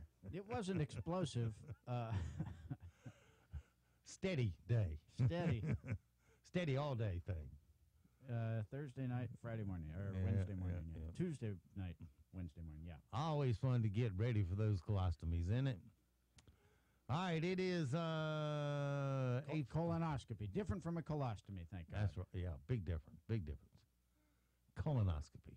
I get so confused. They have ileostomies and ileostomy reversals and colostomies and colonoscopy. You see why I'm not a doctor? Yes. All that, it's just, I can't even pronounce my own prescriptions or a beta blocker. That and you didn't go to medical school. Huh? You didn't go to medical school is another reason why you're not a doctor. I know, but all these names that they have for drugs, how do they remember them? I don't know. I guess your brain has to be wired for it. It's like mine's wired to do some things really well. But you put a piano in front of me and forget it, buddy. I could play that thing for 20 years and I wouldn't get past chopsticks. Well, I think that's absolutely true. Everybody's brain is wired to be, and you know, there are a few that seem to be able to do everything, but most of us mere mortals cannot. Yeah, well, that's why some people have their talents in one way and another have in others. It's just the way the brain, through the inheritance of genes and whatnot, you will have your tendencies. All right, let's go after the bad guys. You, my pretty, and your little dog, too. What we've got here is failure to communicate. Bad boys, what you gonna do? What you gonna do when they come for you? Bad boys, what you gonna do? What you gonna do when they come for you? When you were 8 and you had bad traits, you go to school and learn the golden rule. What are you doing? Give me my music. I asked for one little thing. Oh, thank you. Oh, now you decide to play radio, do you? I don't want it in that player. That was the problem. It was firing up the wrong player. All right, give me my music, Snurdly. There you go. All right, my friends, it's time once again. Get ready to rack up some bad guys as we suck in our big breath of air and walk across that floor like we own it in the style of John Wayne the Duke. Open up our closet doors, look at all 30 of our Liberty Safes from Carthy Shooting Sports. Today we're going to go to Liberty Safe number 14. Have not been here in forever. Open that bad boy up and we'll let Matt reach in and grab one. Well, you know what? We're going to go with one you liked before, and that's a Colt Anaconda in 44 Magnum. All right. We'll slide that bad boy right into that shoulder holster. That is a revolver, for those of you that can't see it. Yep. Doesn't leave casings behind. Pen on our badge, grab 5 cans of whoop ass as we head out the door now in relentless pursuit of some stupid criminal news. Stupid criminal news number 1, I guess if you get caught red-handed committing a crime, you've got to throw out some excuse even if it's a terrible one. The police in Georges Township, Pennsylvania caught a 46-year-old guy named Troy Miller trying to steal a car on Sunday. And when they asked him for his ID, he wouldn't give it up because he told them he was Matthew McConaughey. Problem was, Troy doesn't look anything like Matthew. So he was arrested for attempted car theft. He said, well, it is a Lincoln. I must be Matthew. I look exactly like Matthew. Yeah, right. I do. I'll show you my ID. Anyway, so he was arrested for attempted car thievery, providing false identification, and prowling. One down. Stupid criminal news number 2. It's funny how things never go as smoothly as they do in the movies. 4 idiots in Woodbury, New Jersey decided to rob a 20-year-old guy they knew on Tuesday and brought a gun with them. One of them was 19-year-old named Braden Wentz. Yeah, that's a millennial name, Braden.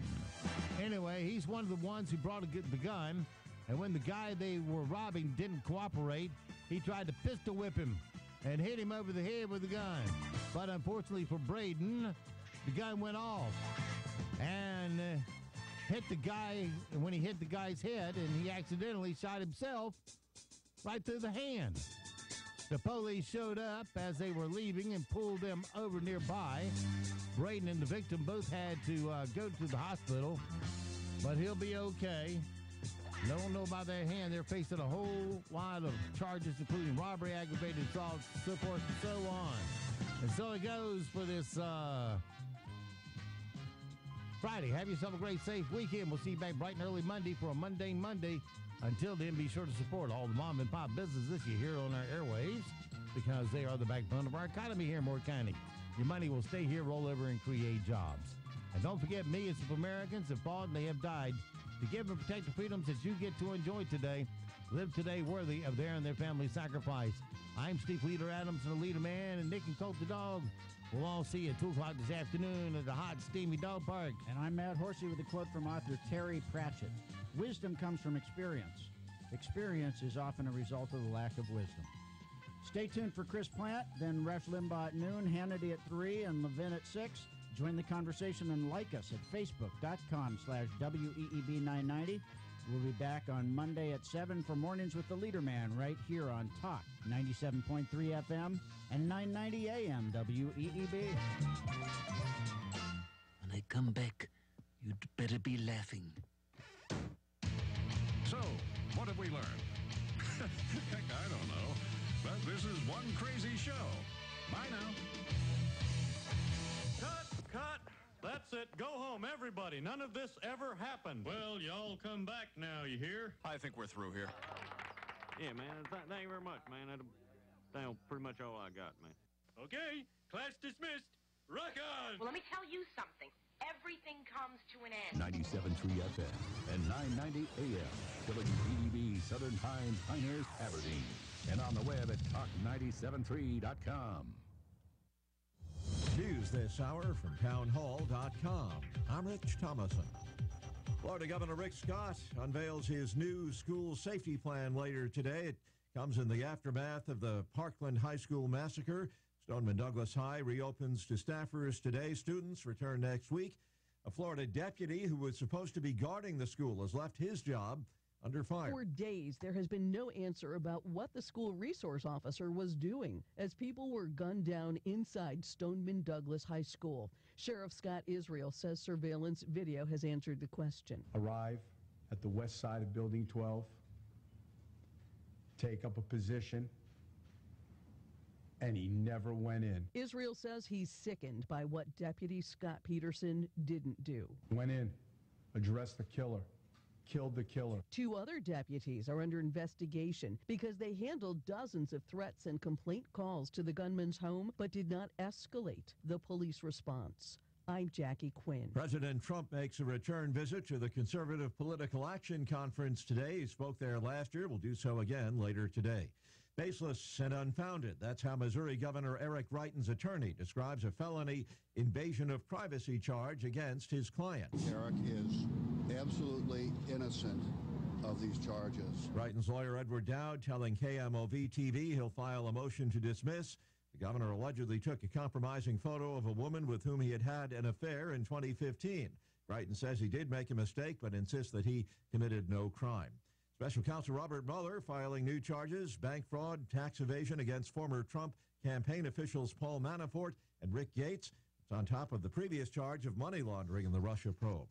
On Wall Street, Dow futures are up about 80 points. NASDAQ futures ahead 34. More on these stories at townhall.com. NCN News. I'm Mike Riley. A scathing report out this morning by Yahoo Sports says Duke, North Carolina, and NC State were all named in evidence presented during discovery and the FBI's criminal investigation into college hoops corruption. On Sunday, Duke's Mike Krzyzewski was asked about an earlier Yahoo report that claimed several top-seeded basketball programs were implicated. Yeah, you know, I haven't followed it all. I don't follow Yahoo. Actually, when I grew up, if you were called a Yahoo, that wasn't nice. But no, I don't know. You know, I haven't followed it. I've been so in a tunnel in a cave with my own team, so I'm not up to date on it. So I apologize. The deputy sheriff assigned to protect Marjorie Stoneman Douglas High School is out of a job this morning, accused of failing to do his duty during last week's massacre. He never went inside the school building during the gunfire that left 17 people dead. CBS News correspondent Manuel Borges says there are other questions about the deputy's work. According to Broward County Sheriff records, in February 2016, information was allegedly forwarded to Peterson that crews planned to shoot up the school. It's unclear what was done with the information. Several Missouri lawmakers are calling on the state's governor to resign this morning following a felony indictment. Eric Greitens is charged with invasion of privacy for allegedly taking and transmitting compromised photos of his mistress and threatening to make them public if she ever revealed her affair. CBS News correspondent Jerika Duncan. In a statement, the governor said, "I made a personal mistake before I was governor. I did not commit a crime. I look forward to the legal remedies to reverse this action." Governor Roy Cooper issued a proclamation ordering a book of condolences for the public to be placed inside the Capitol Rotunda, where it will be starting today through March 2nd. Former Guilford County school substitute teacher will not face criminal charges over his handling of a student last week. You're listening to NCN News. A Democrat in the governor's mansion, an unconventional Republican in the White House, new state, House, and Senate election maps, all important factors for politics and public policy in North Carolina. What does it all mean? Carolina Journal has the answers, available each month as a free newspaper, every day online at carolinajournal.com. Carolina Journal, your #1 source for government news that affects you. Visit carolinajournal.com today. Confused by all the talk about a good night's sleep? There's a lot of new mattress companies, but they're all missing something. They're missing expertise. Introducing Tomorrow, the new mattress and sleep system from Serta Simmons Bedding. Tomorrow is great sleep, delivered right to your door. Visit tomorrowsleep.com and use promo code SAVE for $125 off your Tomorrow mattress through this Monday only. That's tomorrowsleep.com. Transform. Don't have a family member in the insurance business? Call us first. First Casualty Insurance Group. We represent over 3 dozen outstanding companies and can provide you with the right insurance at a cost that makes sense. Let's have a look. We'll do a top-to-bottom review, and it won't cost you a cent. Your place or ours, there's no obligation. Get the coverage you need at a price that makes sense. Just call 910-692-8303. For over 30 years, our customers know where insurance is concerned, you should always think first. First Casualty Insurance Group, Southern Pines, 910-692-8303. We're starting off this morning with a cold front in the vicinity of the Virginia line, close enough to us to bring us cloud-covered drizzle, maybe some spotty rain toward the Virginia line. Later this afternoon, it becomes partly cloudy, mid-70s to low 80s, but up toward the Virginia line, there could be temperatures hovering in the 60s during the afternoon. Tonight is partly cloudy, the low in the upper 50s to about 60. Saturday's looking partly cloudy and warm, a very, very slim chance of an afternoon shower. Our high temperature in the upper 70s to low 80s. I'm Mike Mays in the North Carolina News Network Weather Center. This hour of the Chris Plant Show is brought to you by Champion Car Wash on OUS 1 in downtown Southern Pines. Clean, fast, friendly, and free with every 10th wash. Check out our new look.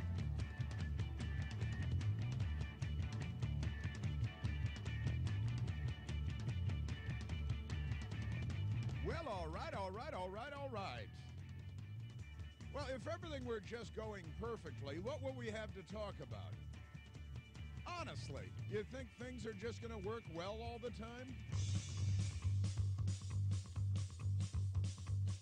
The latest news out of Florida is not good news for anyone. About the deputy sheriff that sat outside for 4 minutes during a 6-minute shooting, not going in. It's a remarkable tale. I don't want to leap to any conclusions here, but there has been some suggestion that the deputy sheriff that was assigned to the school perhaps was not psychologically prepared for the events of last week and did not respond as one might hope a police officer would respond under those circumstances. It is, after all, why police officers put on body armor and a pistol every day when they go to work, and it is why I assume this police officer was wearing body armor and armed with a pistol when he went to work at that school to be the police officer assigned to the school to provide security at the school. And the sheriff there, Sheriff Israel, who's all over the place and all over the media, the guy that was part of the CNN, that disgrace that they put on night before last.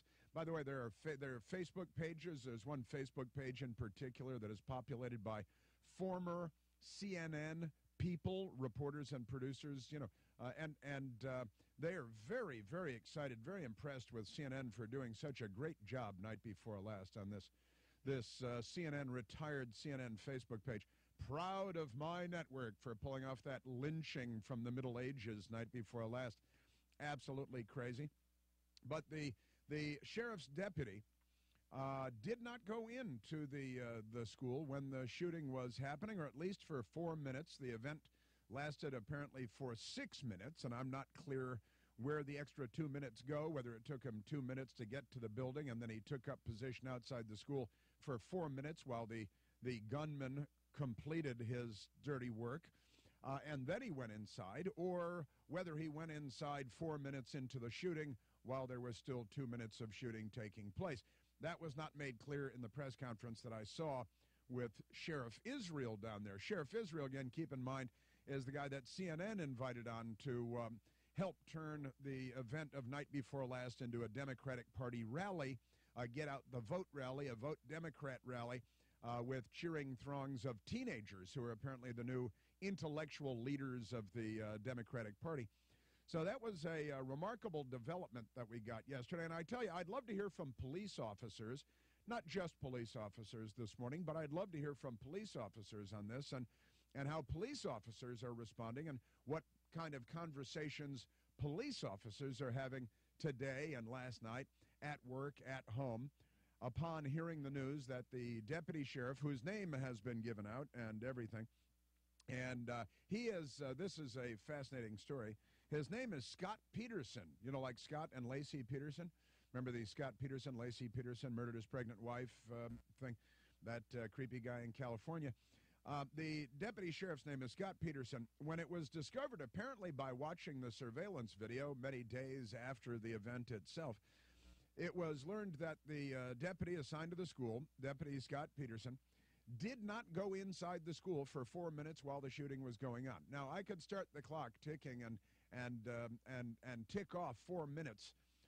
When there is a gunman inside of a school and shots are being fired, that is a very, very long time. It is, dare I say, a lifetime when you're sitting outside the school. And it is not a proud moment for Deputy Scott Peterson. It's not a proud moment for the sheriff's office there. It's not a proud moment for anyone. And I know that there's an auto response that liberals bring to this conversation. And I know what that auto response will be because I've been watching them for a long time now. And there are many rejoinders. There is an interesting back and forth to be had. You know, lefty's going to say, well, this proves that a good guy with a gun doesn't do anything. Well, it proves that this good guy with a gun didn't do anything, or he didn't do what he should have done. That it shows. It does not show, however, what liberals would like to think. It shows, in fact, in some respects, quite the opposite. And I'd like to just throw it out there. Now, the president, there's a lot to talk about here. President of the United States, Donald John Trump, is also talking about taking some action on matters of what liberals would call gun control. They're talking about limiting the purchase of firearms by individuals between the ages of 18 and 21. You can currently buy a firearm at the age of 18. You can also enlist in the military, serve in the military at the age of 18. I would imagine that you can probably enter, if you've graduated from high school, in many cases, police academies at the age of 18 and so on. But then you wouldn't be allowed to buy a gun until you're 21, or perhaps, and this is being discussed, just certain types of guns. Take the guns that have, that let's say were banned in the 1994 so-called assault weapons ban, and you prohibit people under the age of 21 from buying those weapons instead of prohibiting people under the age of 18 from buying those particular weapons. And it looks as though President Trump may be entertaining some thoughts along those lines. The NRA, I think, would provide a counter-argument to that. And the counter-arguments are what the counter-arguments have been for decades, going back at least to the 1994 assault weapons ban under Bill Clinton. And there are a lot of things to say about where we are right now and what we've learned and the failures of government, multiple, plural failures of government, to protect the children in that school when they learned that Nicholas Cruz, the FBI, had posted something on YouTube where he said that he wanted to become a professional school shooter. The FBI was notified, They apparently didn't spend a lot of time tracking down who this person was and whether it was anything very real. And then the FBI got a very explicit call informing them that Nicholas Cruz had guns and he had intent, and the FBI never even passed along to the Miami field office. The local police showed up on Nicholas Cruz's doorstep, depending on which news report you're looking at. Let's go with the number 29. 29 times, that was one of the numbers published. There were greater numbers and smaller numbers of 911 calls, bringing police to his home because the boy is a problem. Social services in the county, in the state of Florida, notified of this guy being a problem, showed up on his doorstep. Social services didn't do anything. The school knew that he was a problem. The school expelled him. The school knew that he was a threat. And then when he showed up at school to kill high school students, the county sheriff's deputy assigned to the school to provide protection then failed to do what he was there to do. Now, I think that probably constitutes a failure on every level of government to protect the young people at that school that were murdered that day and the coach that was buried yesterday and so on. So the government and then the Democrats come at you and they say, well, you don't need to have guns. The government will protect you. Right after we have this incident, in the immediate aftermath of this incident, there are still funerals. And the Democrats are saying, well, the government will protect you. You don't need to worry about protecting yourself. No, we don't want guns in schools because, we want schools to be safe spaces. And we make them safe spaces by making them gun-free. Now, let me just throw a couple of other things at you here real quick. CNN. Let's take CNN headquarters in New York at Time Warner, the big building in the Central Park West, Columbus Circle. Time Warner Center is not a gun-free zone. Time Warner Center and CNN Center, CNN headquarters in New York, there are a bunch of men and probably women with guns. You know why? Just in case a bad guy with a gun shows up. You know what they do at CNN? They hire retired law enforcement. You know what they do at CNN in Washington? They hire retired law enforcement or off-duty law enforcement who are still active law enforcement to man the lobby or the security desk where you check in. There are armed men, good guys with guns at CNN Center in New York, at CNN Center in Atlanta, at CNN's bureau in Washington, at ABC News in Washington. They hire retired law enforcement to bring their guns to the ABC News headquarters in Washington, D.C., and staff the lobby in case a bad guy with a gun shows up. Doesn't even have to be a bad guy with a gun, just a bad guy or bad guys. They've got at ABC and CNN, I'm going to go ahead, I'm going to go out on a limb here. I'm going to guess NBC and CBS have the same thing. I think CNN should declare itself to be a gun-free zone and let everybody know that they are a gun-free zone because they put their money where their mouths are. They don't just walk the walk. They don't just talk the talk. They walk the walk. They too have announced that they're going to be a gun-free zone at all CNN facilities across the country. CNN is gun-free. Let's declare CNN to be a gun-free zone. Will CNN do that? No, of course not. You know why? Because they're not stupid. That's why. At ABC News, when a news reporter at the Washington Bureau goes outside, let's say they go over in front of the Mayflower Hotel on Connecticut Avenue and do a stand-up. Yeah, I know this town, they do a lot of stand-ups. It looks like they're out on the street in Washington because they're right around the corner from their bureau in front of a hotel on Connecticut Avenue. And it's just, sort of a generic city background behind them. Guess what they do when the reporters and the camera crews go over there? If they can, they send a guy with a gun over there to be with them in case somebody's mean to their reporter that they pay $7 million a year and stuff. And if they're going to go do a stand-up in front of the Supreme Court and there's some controversy going on, which there usually is at the Supreme Court, then they send a guy with a gun out there with the ABC camera crew and the reporter. You know why? For security. That's why. Because security sounds like a good idea, doesn't it? I think it's a good idea. CNN thinks it's a good idea. ABC thinks it's a good idea. They just draw the line at schools. Well, we can't secure schools, so you know what their solution is? They want to secure the whole country. Let's make the whole country a gun-free zone, and then nobody can shoot schools. Oh, really? Is that what's happening here? That's what we're talking about? I don't think so. It is a fascinating world we live in. And today there's lots of new information. And I just want to talk to you about all this. Let's go to the telephones. I see we have people calling in. We're at 888-630-9625, 888-630-9625. Let's go to Matt in Montgomery County. Matt, you're on the Chris Plant Show. Hey, Chris, thanks for taking my call. You bet. So, all right, I'm a police officer here in Maryland, in the D.C. area. I saw this story yesterday when it came out, and the first thing I said to the guys I work with, I couldn't believe it. School resource officers are great. You want to get in the schools, make a difference, work with the kids. But when the time comes and it hits the fan, you got to step up to the plate. You should be the first one in that door addressing that threat. If you're not willing to do that, go sit behind a desk or hang it up. It's time to go, because you're there to protect the kids at the end of the day, not just interact with them on a regular basis. When it hits the fan, you got to be there. And it's, I don't want to use the word, but it's disgraceful. It puts a bad name for all of us. Just like in the current climate we're in, this is not what we need for the face of the blue. You got to step up to the plate. Yeah. Yeah, and your fellow police officers responding similarly in your discussions? Yeah, we all kind of have the same opinion, and we say the same thing. We know a lot of school resource officers that work for us, and we'd like to think that they'd be the first ones in that door addressing that threat, and we can only hope that's true.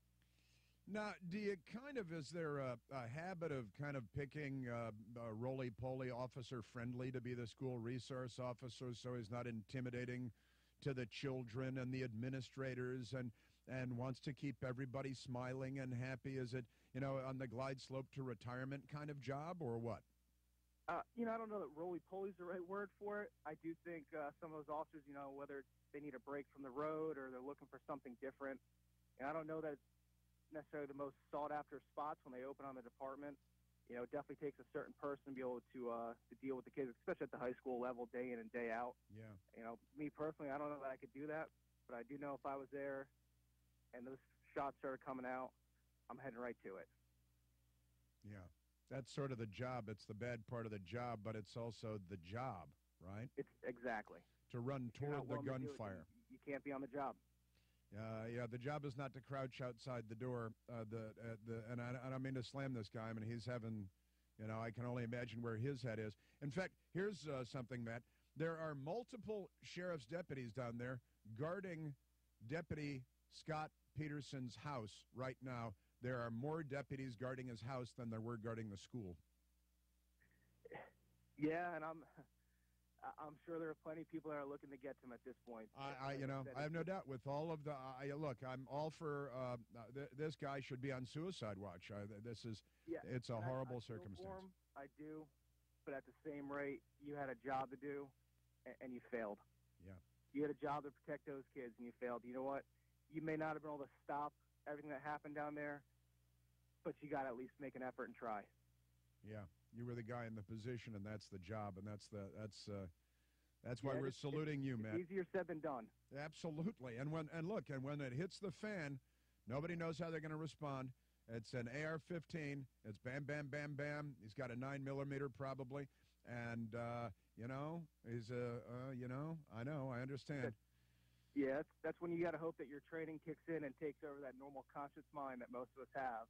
Your training kicks in, and from drilling it into you year after year, doing some of this training, hey, this is what I'm doing.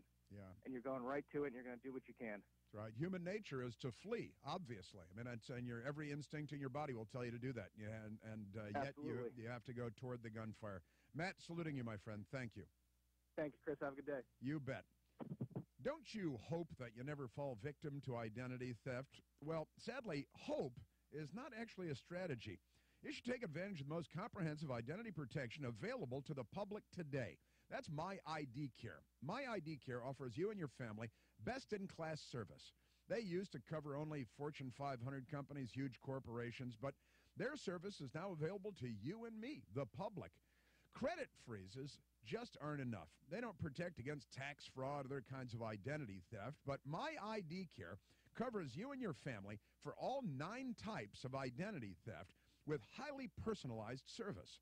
The CEO is a guy named Tom Kelly, and he's so committed to protecting your identity that he's put his own name on the line, and he promises a 100% identity recovery guarantee or your money back should you fall victim. Learn more and get 15% off at myidcare.com. Use the promo code Chris for that 15% off. myidcare.com. Promo code is Chris. So what have we learned in the course of the debate? What are we learning? Where are we now on this debate? And what are you willing to give? 888-630-9625. You're listening to The Chris Plant Show.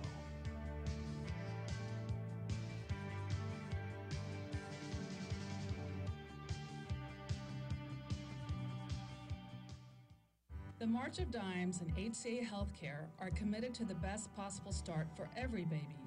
I'm Amy Casseri, Vice President of HCA Women and Children's Services, where we have the honor of delivering over 200,000 babies a year. We partner with the March of Dimes on research and fundraising to help build a brighter future for babies everywhere. So march with us on one of the many HCA teams assembled nationwide.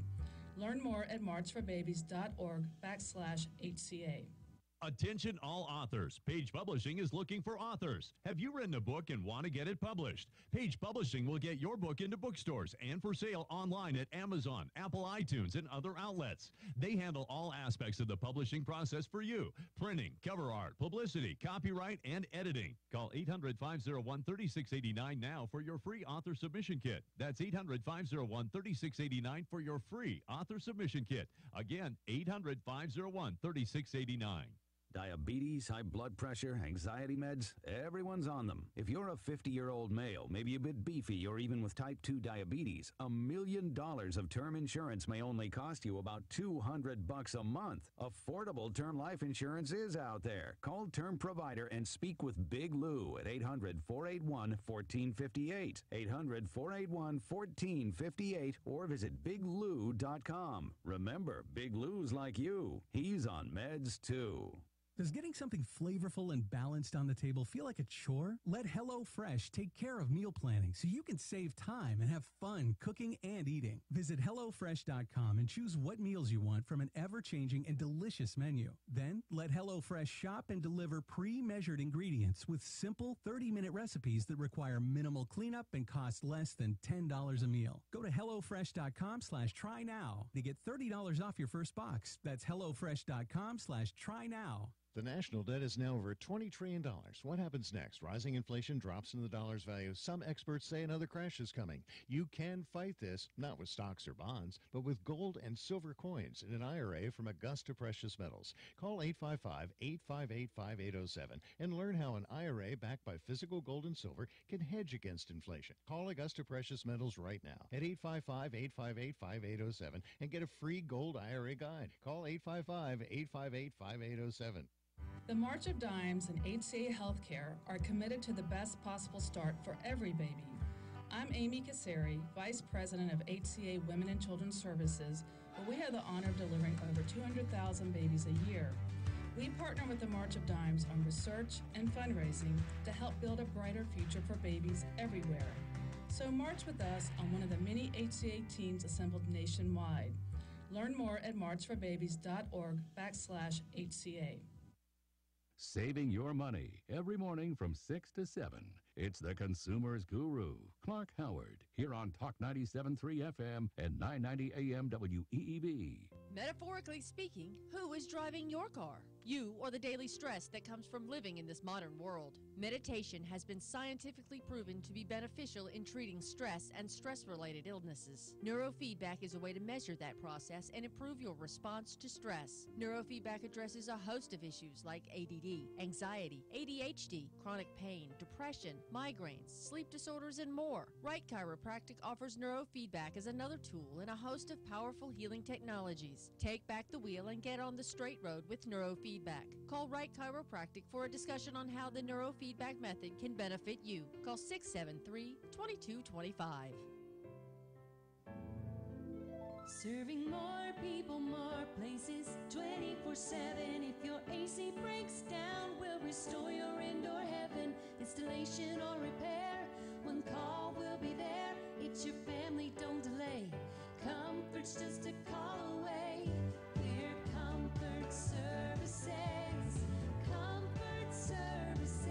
You've heard the comment, save your energy. Well, Comfort Services can save your energy bill and make your home more comfortable. Specializing in insulation, HVAC, and comprehensive air quality services. Locally owned since 2003, Comfort Services is nationally certified and a Carrier Energy Expert dealer with highly qualified technicians. Go to ComfortServicesInc.com or call 910-695-2665 on Highway 5 next to Habitat in Aberdeen. 910-695-2665. Comfort's just a call away. Comfort Services. Nobody delivers the truth and entertains you like Mornings with the LeaderMan. Nobody. Weekday mornings 7 to 9 on Talk 97.3 FM and 990 AM. WEEV. All right, so CNN should declare itself to be a gun-free zone at all of its facilities across the country and around the world, especially in the Middle East, I think.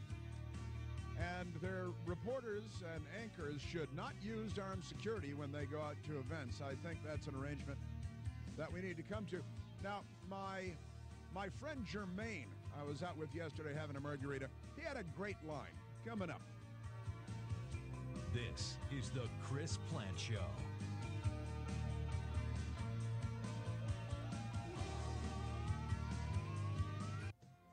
Hey, Jerry, have you seen the new menu at the Hickory Tavern? Seen it. Try to keep up, will you, Charles? I've already been sampling. Well, don't just sing it. Bring it. Tell me about it. For starters, you've got to try the Hickory Tavern's new flatbread. The barbecue chicken flatbread is my favorite. Roasted chicken, barbecue sauce, red onion, jack and cheddar, then drizzled with sour cream and cilantro. And here's something you won't find anywhere else. The Hawaiian pork, yes, pork brie-bite, marinated for 48 hours in a pineapple, ginger, soya, and sesame recipe, served with tavern greens and fries, and reasonably priced, too. Hey, where you going? Where do you think, Jerry? Time to fuel up at the Hickory. I got you blocked in. I bet I beat you there. As we always say, the Hickory Tavern. Come for the game. Stay for the food.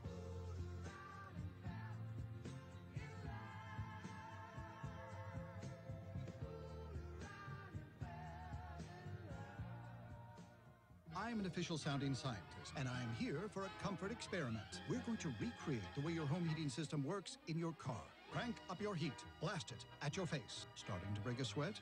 This is central heating. A Mitsubishi Electric Zone comfort solution with hyperheating allows you to get just the right amount of heat exactly where you need it. Fast. No cold drafts. It's comfort made personal. This concludes our little comfort experiment. Four Seasons Heating and Air, the company that wants you to get comfortable with them. 235-0606. Thank goodness more counties realizing that the good old boy system is real, and more county citizens are taking action to stop it. Hello, I'm John Zumwalt, and as you may know, I've been working hard to make you aware of the good old boy system in Moore County, a county where the same small group runs everything and blesses certain candidates, and all we can do is vote for their chosen ones. No one is any more entrenched in this system than our current sheriff. He's been chosen by the Moore Mafia, and you're expected to vote for him. Steve Adams stood up to this system. He, against all odds, collected enough signatures to get his name on the ballot. Believe me, that's not easy when the system works so hard to prevent it from happening. Steve got the signatures required by law and then some, and he did it with plenty of time to spare. Thank you to all of you who supported democracy and who signed the petition. Now, Steve won't be in the primary ballot. He will, however, be on the ballot in the general election. And now that Steve is on the ballot, I'll be talking even more about why we must remove the present sheriff. I'll also give you some things to consider that I believe will make you want to elect Steve Adams as your next sheriff. Please don't forget, Steve Adams is the man who stood up against the good old boy system in Moore County, and he's the one who exposed the corruption that's taken place. Thanks for listening. I'll have a lot more to say in the coming months. This is Steve Leader Adams. I want to personally thank the thousands of you who took the time to sign my petition to allow my name on the ballot. I've truly enjoyed meeting so many of you. Like John said, your efforts now allow me to be on the November 6th general election ballot, which is when the next sheriff will be elected. I will not be on the May 8th primary ballot when the parties decide which candidate they're going to run against me.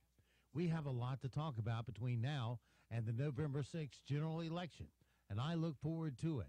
For my complete plan, go to adamsforsheriff.com. Paid for by Adams for Sheriff. Diabetics need more magnesium and B vitamins, not only to help them with diabetes, but also because nearly all diabetic meds deplete them. Health Innovations Pharmacy now offers Replenish, a line of complete multivitamins designed specifically to address those depletion issues, along with 5 other specific formulations. Since these are complete multivitamins, you can consolidate your pill box and budget. Even better when you consider Health Innovations Pharmacy offers 20% off all vitamins every day. Health Innovations Pharmacy offers flu, pneumonia, and shingle shots. Take advantage of special pricing going on now on lift chairs and rollators with $50 off. It's our way of saying thanks for allowing us to serve you, Moore County. Health Innovations Pharmacy on Pinehurst Avenue in Southern Pines. Locally owned, serving Moore County since 2001. We're starting off this morning with a cold front in the vicinity of the Virginia line, close enough to us to bring us cloud-covered drizzle, maybe some spotty rain toward the Virginia line. Later this afternoon, it becomes partly cloudy, mid-70s to low 80s, but up toward the Virginia line, there could be temperatures hovering in the 60s during the afternoon. Tonight is partly cloudy, the low in the upper 50s to about 60. Saturday's looking partly cloudy and warm, a very, very slim chance of an afternoon shower. Our high temperature in the upper 70s to low 80s. I'm Mike Mays in the North Carolina News Network Weather Center. From the paranormal to aliens among us, it's Coast to Coast AM with George Norrie. Overnights here on Talk 97.3 FM and 990 AM WEEB.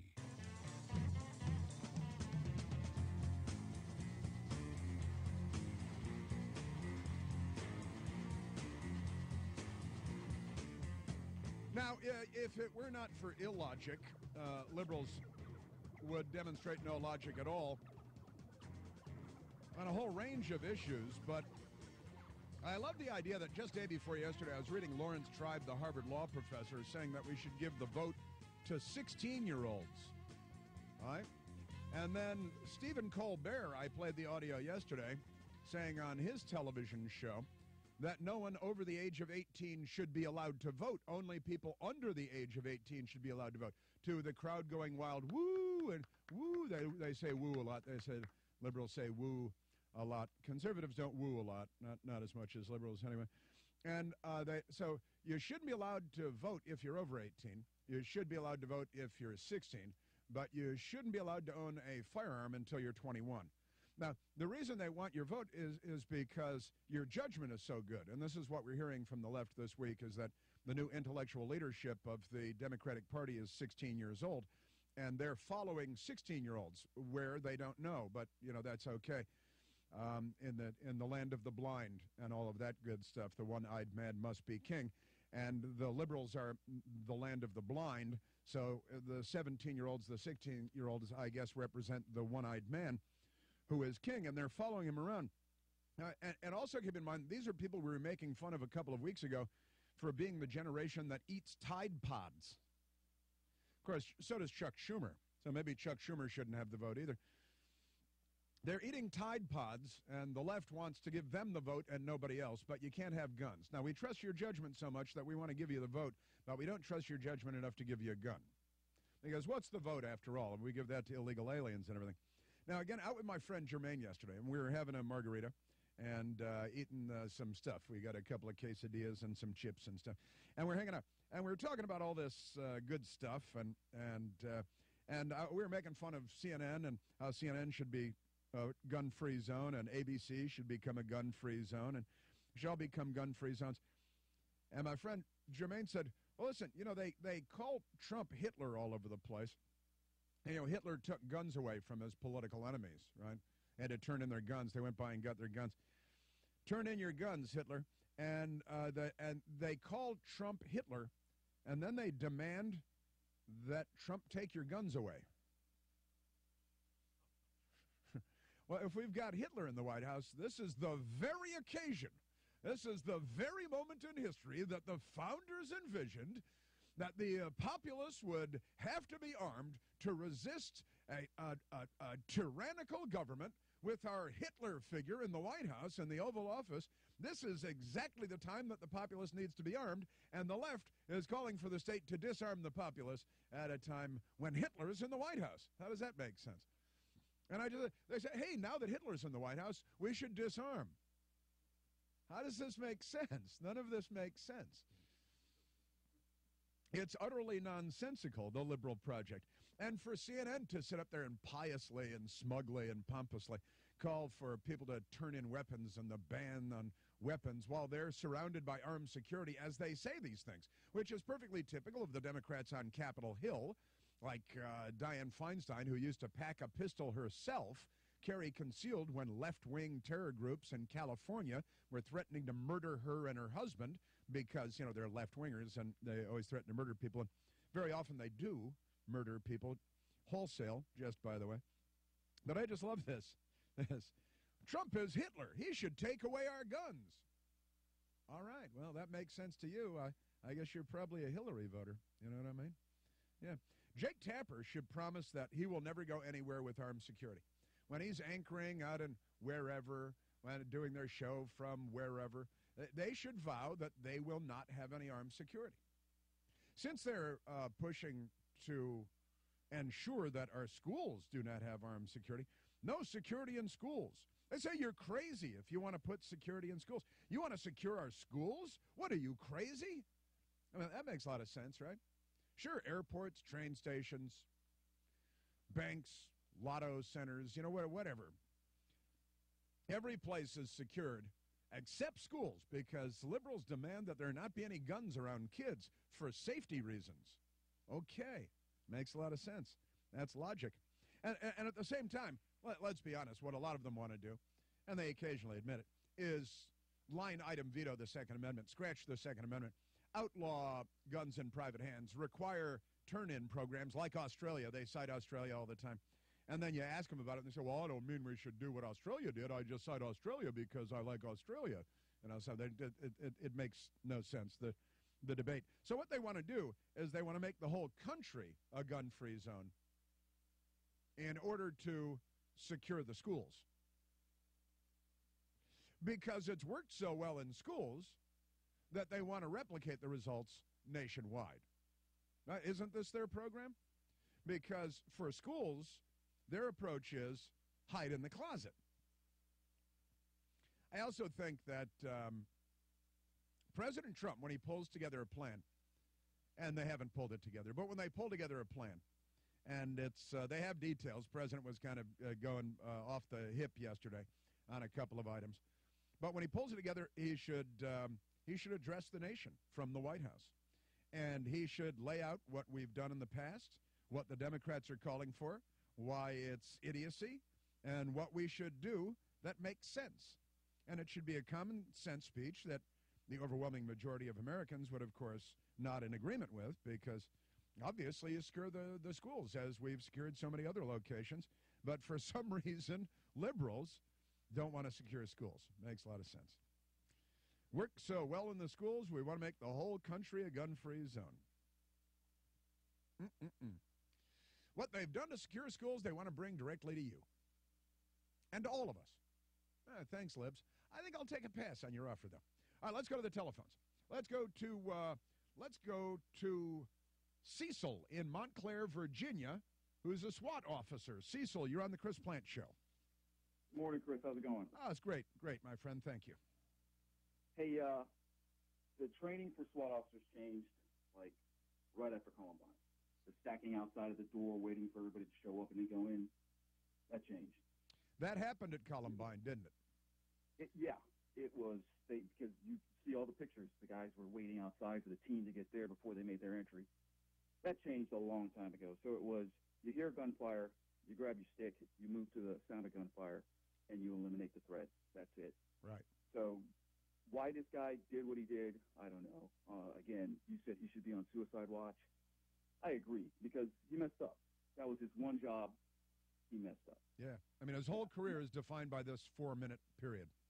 That's it. Yeah. That is it. Those kids are dead because he didn't do what he was trained to do if he was trained to do that. If you're going to put somebody outside of a school and their responsibility is to respond to that gunfire and protect those kids and stop that threat, he should have been getting the training that the SWAT team guys are getting trained. Right. Because, again, SWAT team, either we're training or we're executing warrants or we're doing something else. A threat comes out, we respond to it. It still takes us time to get to that threat.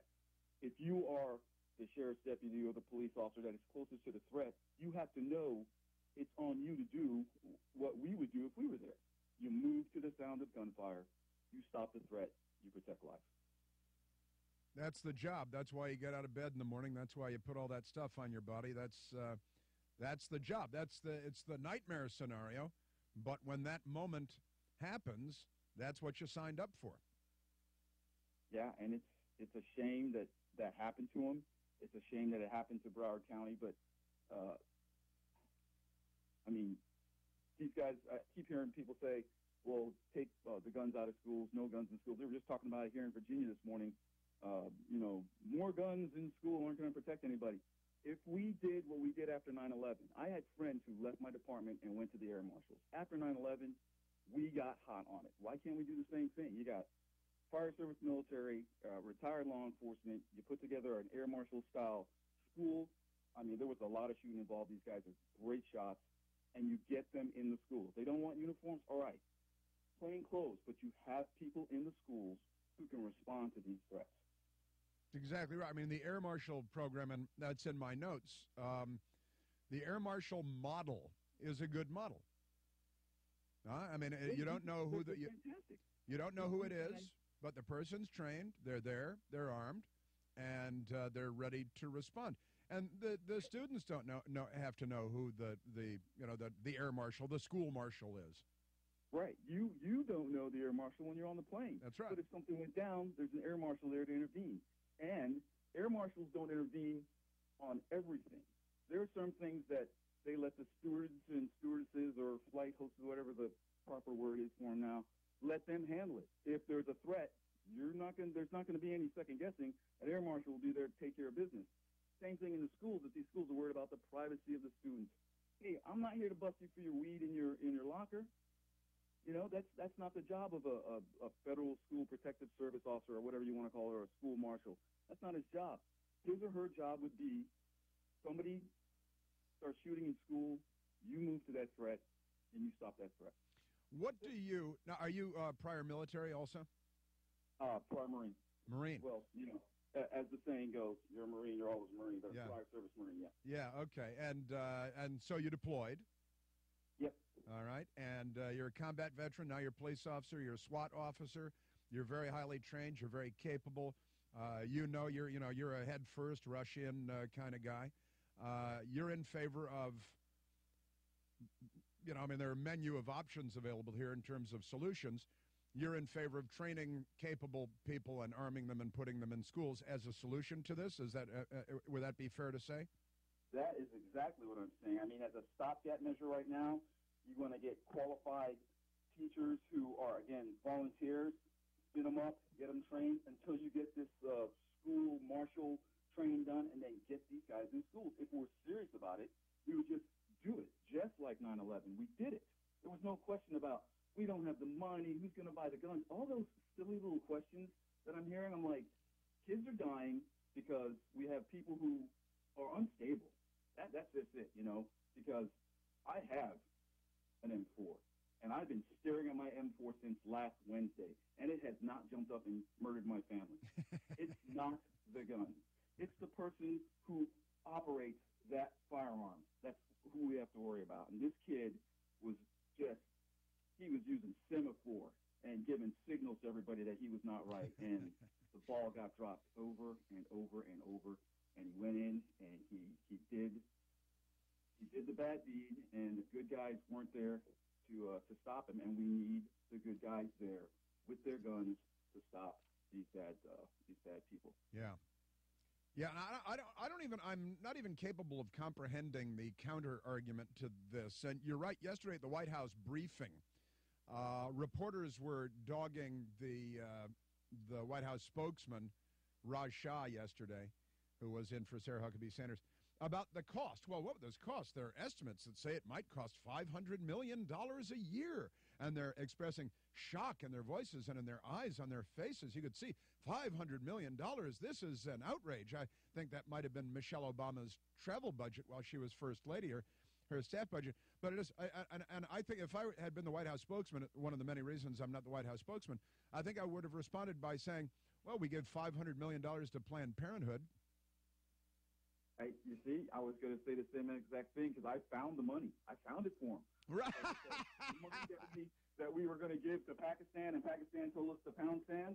Okay, we're going to use that. The money that we were going to give to the South American countries, but they still keep sending, folks across the border. Okay, we'll take that money back. Since you're not using it to do what we would like you to do, we're going to use it for what we need to do.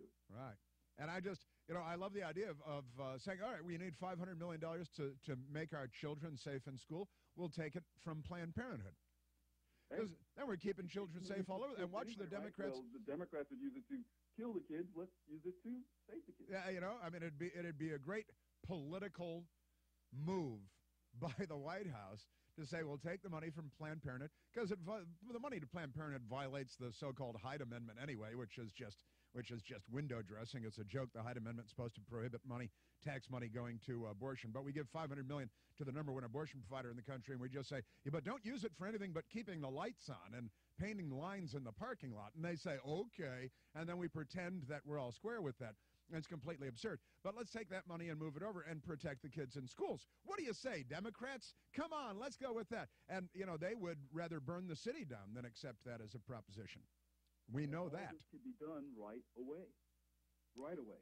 I mean, it's not like you don't have vets ready, willing, able, qualified to attend some of these schools, and you can get them graduated and move them into the country. Just say, hey, let's get these from high schools all the way down, because your colleges will have uniformed police services all over the nation, and they should be doing the same kind of training, which most of them are. But your high schools, your middle schools, your elementary schools, what are we waiting for? What are we waiting for is, that should be the slogan of the White House. What are we waiting for? And that's the truth. What are we waiting